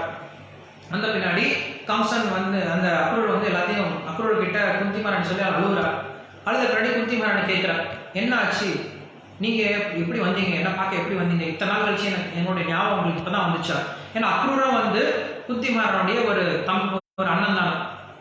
ஸோ கேட்குறாரு, நீங்க எப்படி இத்தனை நாள் கழிச்சு வந்தீங்க என்ன பார்க்கறதுக்கு, உங்களுக்கு இப்பதான் ஞாபகம் வந்துச்சா அப்படின்னு சொல்லி கேட்கும்போது, இல்லம்மா எனக்கு ஞாபகம் எல்லாம் எங்கே போகும், உனக்கு தெரியும் இல்லையா, நான் கம்சனுடைய ஆட்சி கம்சனுடைய ஆதிக்கத்துக்கே இருந்தேன். இப்போ அந்த கம்சன் ஒழிஞ்சிட்டான். கம்சன் ஒழிஞ்சிட்டானா, கம்சன் இறந்துட்டானா, கம்சன் அப்பேற்பட்ட மகா பலசாலியா தானே, தேவர்களே பார்த்து பயப்பட்டாங்களே, அவனை யார் அழிச்சது, கிருஷ்ணன் அழிச்சிட்டான். கிருஷ்ணன் யார் கிருஷ்ணன், நான் இப்போ கூட தான் கேள்விப்பட்டேன். கிருஷ்ணன் யாருன்னா வசுதேவனுடைய பையன் தான். உன்னை அத்தான் கொலிச்சு கூப்பிட்டான், அவன் தான் கிருஷ்ணன் என்ன பண்ணா என்ன சொல்லி அமுச்சு விட்டான். நம்ம அத்தான் கஷ்டப்படுறாங்க, அத்தையை போய் பார்த்துட்டு வாங்கன்னு சொல்லி அவன் தான் கிருஷ்ணன் அமுச்சு விட்டான், நான் அதெல்லாம் வந்திருக்கேன். அப்படியா, கிருஷ்ணன் என்ன சொன்னான், கிருஷ்ணன் சொன்னா நாங்கள் இருக்கோம் பயப்படாத, நான் இருக்கேன், உனக்கு என்ன பிரச்சனை நான் பார்த்துக்கிறேன், நீ பயப்படாத அத்தை அப்படின்னு சொல்லியிருக்கான். ஓ கிருஷ்ணன் சொல்லிட்டானா, யார் வந்து நீ கவலைப்படாதன்னு சொல்லி சொல்றாரோ அப்படிப்பட்டவர் சொன்னா போதுமா. கவலைப்படாத நிறைய பேர் சொல்லுவாங்க, ஆனா அவனை ஒரு உதவி பண்ண முடியாது. யார் வந்து நீ கவலைப்படாதன்னு சொல்லணுமோ அந்த ஆள் சொல்லிட்டாருன்னா அதுக்கு மேலே நம்ம கவலைப்பட வேண்டிய அவசியமே கிடையாது. ஏன்னா அவர் மட்டும்தான் நம்மளை என்ன பண்ண முடியும், கவலைப்படாம வச்சு காப்பாற்ற முடியும். ஸோ அப்படிப்பட்ட கிருஷ்ணர் சொல்லிட்டாரு இல்லையா. ஏன்னா அப்படிப்பட்ட கிருஷ்ணனுடைய மனசுல இவங்களை நான் பாதுகாக்கணும் அப்படின்னு எப்போ நினைச்சிட்டாரோ அப்போ எனக்கு ஒரு பிரச்சனையும் வரப்போறது கிடையாது, இனிமேல் எனக்கு எந்த ஆபத்தும் வரப்போறது கிடையாதுன்ட்டு அழப்பில் இருக்காரு. குந்தி மகாராணி ரொம்ப சந்தோஷம் அடைஞ்சாங்க, ரொம்ப திருப்தி அடைஞ்சிட்டாங்க. ஸோ போகிற வழியில் என்ன பண்ணலாரு, அந்த அக்ரூரர் போயிட்டு திருதராஷ்டிரன் போய் சொல்லிட்டு போறாரு. திருதராஷ்டிரன் கிட்ட இந்த மாதிரி நீ செய்யறது சரியில்லை, நீ வந்து ரெண்டு உன்னுடைய குழந்தைகளையும் பாண்டுடைய குழந்தைங்க ஒரே மாதிரி நடத்தணும், இப்படி நீ வந்து பாரபட்சம் பார்க்கறது நல்லது கிடையாது, இது வந்து கிருஷ்ணர் சொல்ல சொன்னார் அப்படின்னு சொல்லிட்டு அக்ரூரர் போய்கிட்டு சொல்றாரு. சொன்ன பின்னாடி திருதராஷ்டிரன் சொல்றானா, எனக்கு என்ன பண்றதுப்பா, எனக்கு இந்த மாதிரி யோசிக்க சொல்லக்கூடிய புத்தியை கொடுக்கறது யார் தான், கிருஷ்ணர் தான் இந்த மாதிரி புத்தியை கொடுக்குறாரு, நான் என்ன பண்றதுன்னு சொல்றான். நம்ம நிறைய பேர் சொல்லுவோம் இல்லையா, தப்பு பண்ணிட்டு ஏன்டா பண்ணா, கிருஷ்ணன் தான் அந்த புத்தியை கொடுத்தா தப்பு பண்றதுக்கு அப்படின்னு சொல்லி நிறைய பேர் சொல்லுவோம். அதே மாதிரி அவன் என்ன பண்றான் சொல்றானா, எனக்கு இந்த புத்தியை கொடுத்தது யார் தான், கிருஷ்ணன் தான் இந்த புத்தியை கொடுக்குறாரு, நான் தப்பு பண்றதுக்கும் கிருஷ்ணன் தான் இந்த புத்தியை கொடுத்தாரு, நான் என்ன பண்றது அப்படின்னு சொல்லி சொல்றான். ஸோ கிருஷ்ணர் யாருக்கும் தப்பு பண்ணுற புத்தியெல்லாம் கொடுக்க மாட்டார். கிருஷ்ணர் எப்படி புத்தி கொடுப்பார் அப்படின்னா, இப்போ நம்மளுக்கு லைட் இருக்குது இல்லையா, மேலே லைட் எரியுது. ஸோ இப்போ லைட் எரியும் போது நம்ம என்ன பண்ணுறோம், நம்மளுக்கு இப்போ இன்டர்நெட் இருக்குது, ஃபார் எக்ஸாம்பிள் இப்போ இன்டர்நெட் இருக்குது. ஸோ இன்டர்நெட் இருக்குது, லைட் எரிஞ்சிருக்கு, லைட் இருக்கிறதால நம்ம என்ன பண்ணுறோம், இப்போ அந்த இன்டர்நெட் இருக்கிறதுனால நம்ம இப்போ உட்காந்து கிளாஸ் கேட்டுருக்க முடியுது, மகாபாரதம் உட்காந்து கேட்டுருக்கோம். இதே இந்த சமயத்தில் நிறைய பேர் இன்டர்நெட்டை வச்சுக்கிட்டு தப்பான விஷயத்தையும் யூஸ் பண்ணிட்டு இருக்காங்க, தப்பான விஷயத்தையும் பார்த்துட்டு இருக்காங்க. ஸோ இன்டர்நெட் என்னைக்காவது சொல்லியிருக்கா அவங்ககிட்ட நீ மகாபாரதம் கேளுன்னு சொல்லியிருக்க என்னைக்காவது இன்டர்நெட் வந்து அவள் சொல்லுமா? சொல்ல போகிறது கிடையாது. அதே போல் இன்டர்நெட் உங்ககிட்ட நீ தப்பான விஷயம் பாருங்க சொல்ல போகிறது கிடையாது. ஸோ இன்டர்நெட் என்ன பண்ணும், உனக்கு என்ன விருப்பம் இருக்கோ அதுக்கு தகுந்த சக்தியை கொடுக்கும், அவ்வளோதான். நீ இதை செய்ய விருப்பப்படுறியா, இதுக்கு உனக்கு உதவி பண்ணும். அதை செய்ய விருப்பப்படுறியா, அதுக்கும் உனக்கு உதவி பண்ணும். ஸோ சாய்ஸ் நம்ம கிட்ட தான் இருக்கு. நம்ம நல்லது பண்ணுறதும் கெட்டது பண்ணுறதும் நம்ம கிட்ட தான், நம்மளுடைய புத்தியில தான் இருக்கு. நம்ம இதை பண்ணணும்னு நினைச்சோம் அப்படின்னா அதுக்கு தகுந்த மாதிரி அவர் சப்போர்ட் கொடுப்பார். இதை பண்ணணும்னு நினைச்சோன்னா இதுக்கு தகுந்த மாதிரி சப்போர்ட் கொடுப்பார், அவ்வளோதான். நான் சொன்னேன் லைட் மாதிரி தான். இப்போ லைட் இருக்கு, லைட் போட்டு நம்ம என்ன பண்ணுறோம், அந்த புக்கு படிச்சுட்டு இருக்கோம். இன்னொருத்தர் என்ன பண்ணுறான், உட்காந்து சீட்டு விளையாண்டுட்டு இருக்கான். இன்னொருத்தர் என்ன பண்ணிட்டு இருக்கான், குடிச்சிட்டு இருக்கான்.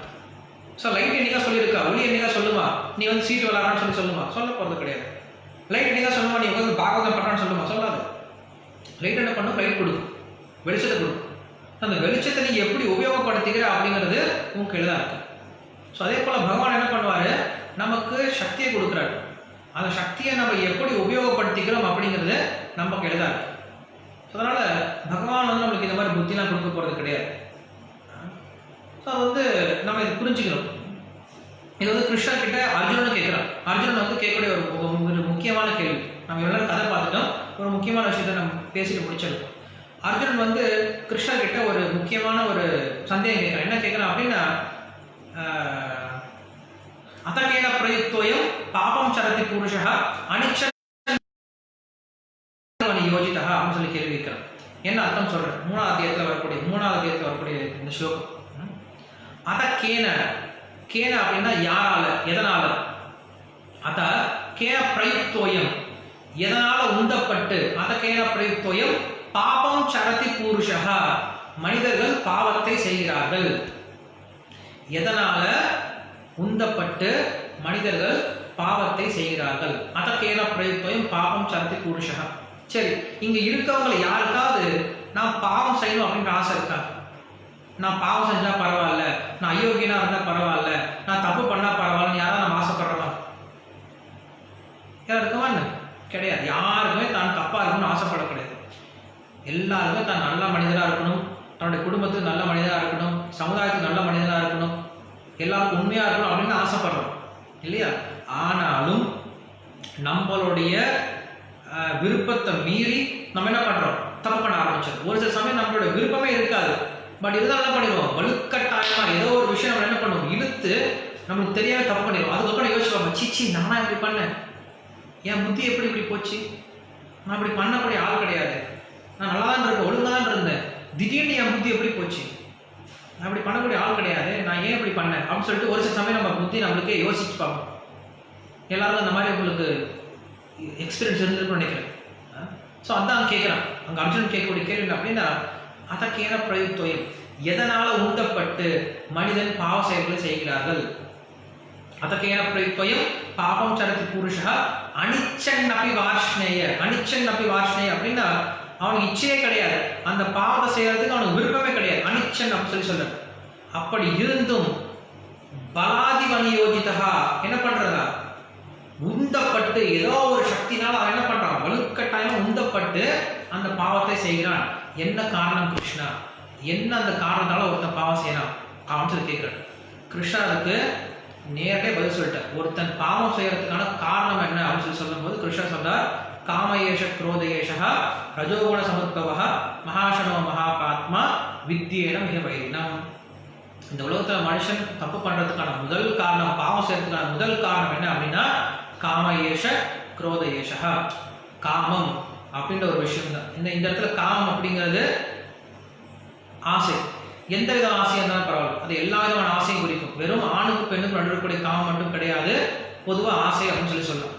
ஸோ அப்படி ஆசை அப்படிங்கிற ஒரு விஷயம் இருக்குல்ல, அதான் காமம் அப்படின்னு சொல்லி சொல்றோம். ஸோ அந்த காமம் எப்போ திருப்தி அடையலையோ அப்போ என்ன ஆகும், அந்த காமமே கோபமாக உருவெடுக்குது. காமயேஷ குரோதயேஷா அப்படின்னு சொல்லி சொல்றோம். இந்த காமம் கோபம் இது ரெண்டுத்துக்கும் காரணம் என்ன, ரஜோகுண சமுத்பவா. இது ரெண்டு எப்படி உருவாகுதா, ரஜோகுணத்தினால உருவாகுது. ஸோ ஒரு மனுஷன் எந்த அளவுக்கு ரஜோகுணத்தில் இருக்கானோ, எந்த அளவுக்கு ரஜோகுணத்தை வளர்த்துக்கிறானோ அவனுக்கு என்ன ஆகுது, இந்த காமம் கோபம் இது ரெண்டும் வந்து அதிகமாகுது. காமயேஷ குரோதேஷா ரஜோகுண சமுத்பவா. இந்த காமம் எப்படிப்பட்டதா, மகாநாசினஹா. மகாநாசினஹா அப்படின்னா முழுக்க அழிச்சிடும். ஒருத்தன் வந்து எந்த அளவுக்கு அவன் வந்து உயர்ந்த இடத்துல இருந்தாலும் நல்ல ஒரு பதவியில் இருந்தாலும் என்ன பண்ணிடும், முழுக்க முழுக்க அவனை அழிச்சு அவனை ஒன்றுமே எல்லாம் பண்ணிடும்.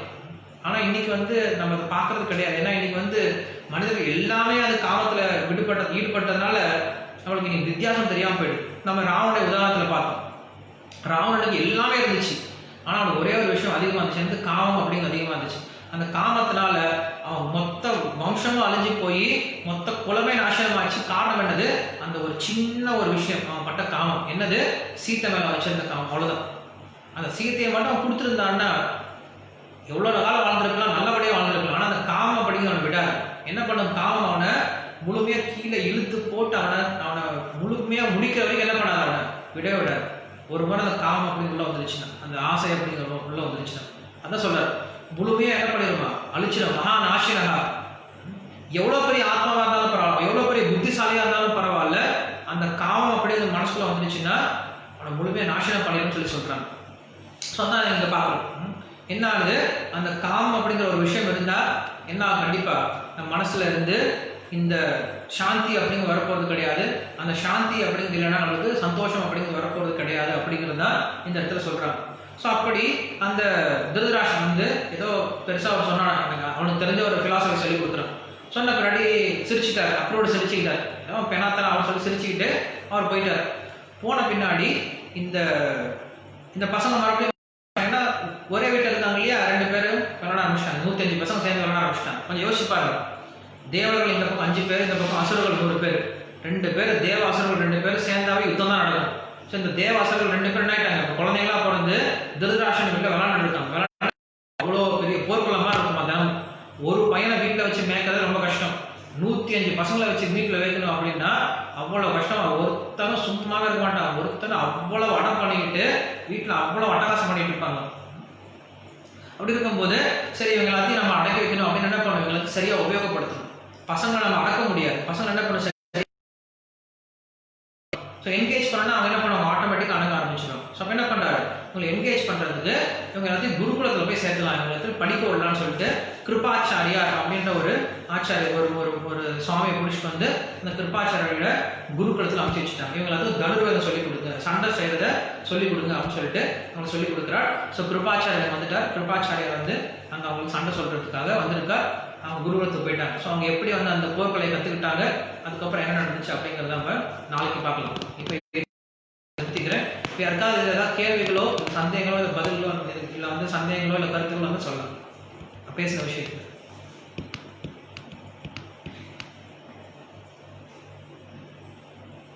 ஓகே, எத்தனை பேர் இருக்கீங்க லைவ்ல? ஃபர்ஸ்ட் பேஜில் மட்டும் தெரியுது, செகண்ட் பேஜில் யாருமே காணும். தேர்ட் பேஜில் ஒரு சார் இருக்கீங்க. ஓகே, முருகானந்தினி நீங்கள் என்ன கொஷின் கேட்கணுமா? கை தூக்கியிருக்கீங்க. கொஷின் கேட்கணுமா? என்ன மதன் சார் என்னாச்சு, தாடிலாம் வச்சுட்டீங்க, கவலையா? ஓகே ஓகே, உங்களை அன்மியூட் பண்ணுற ஒரு நிமிஷம் இருங்க, நீங்கள் பேசுறது கேட்கல. சொல்லுங்கள்.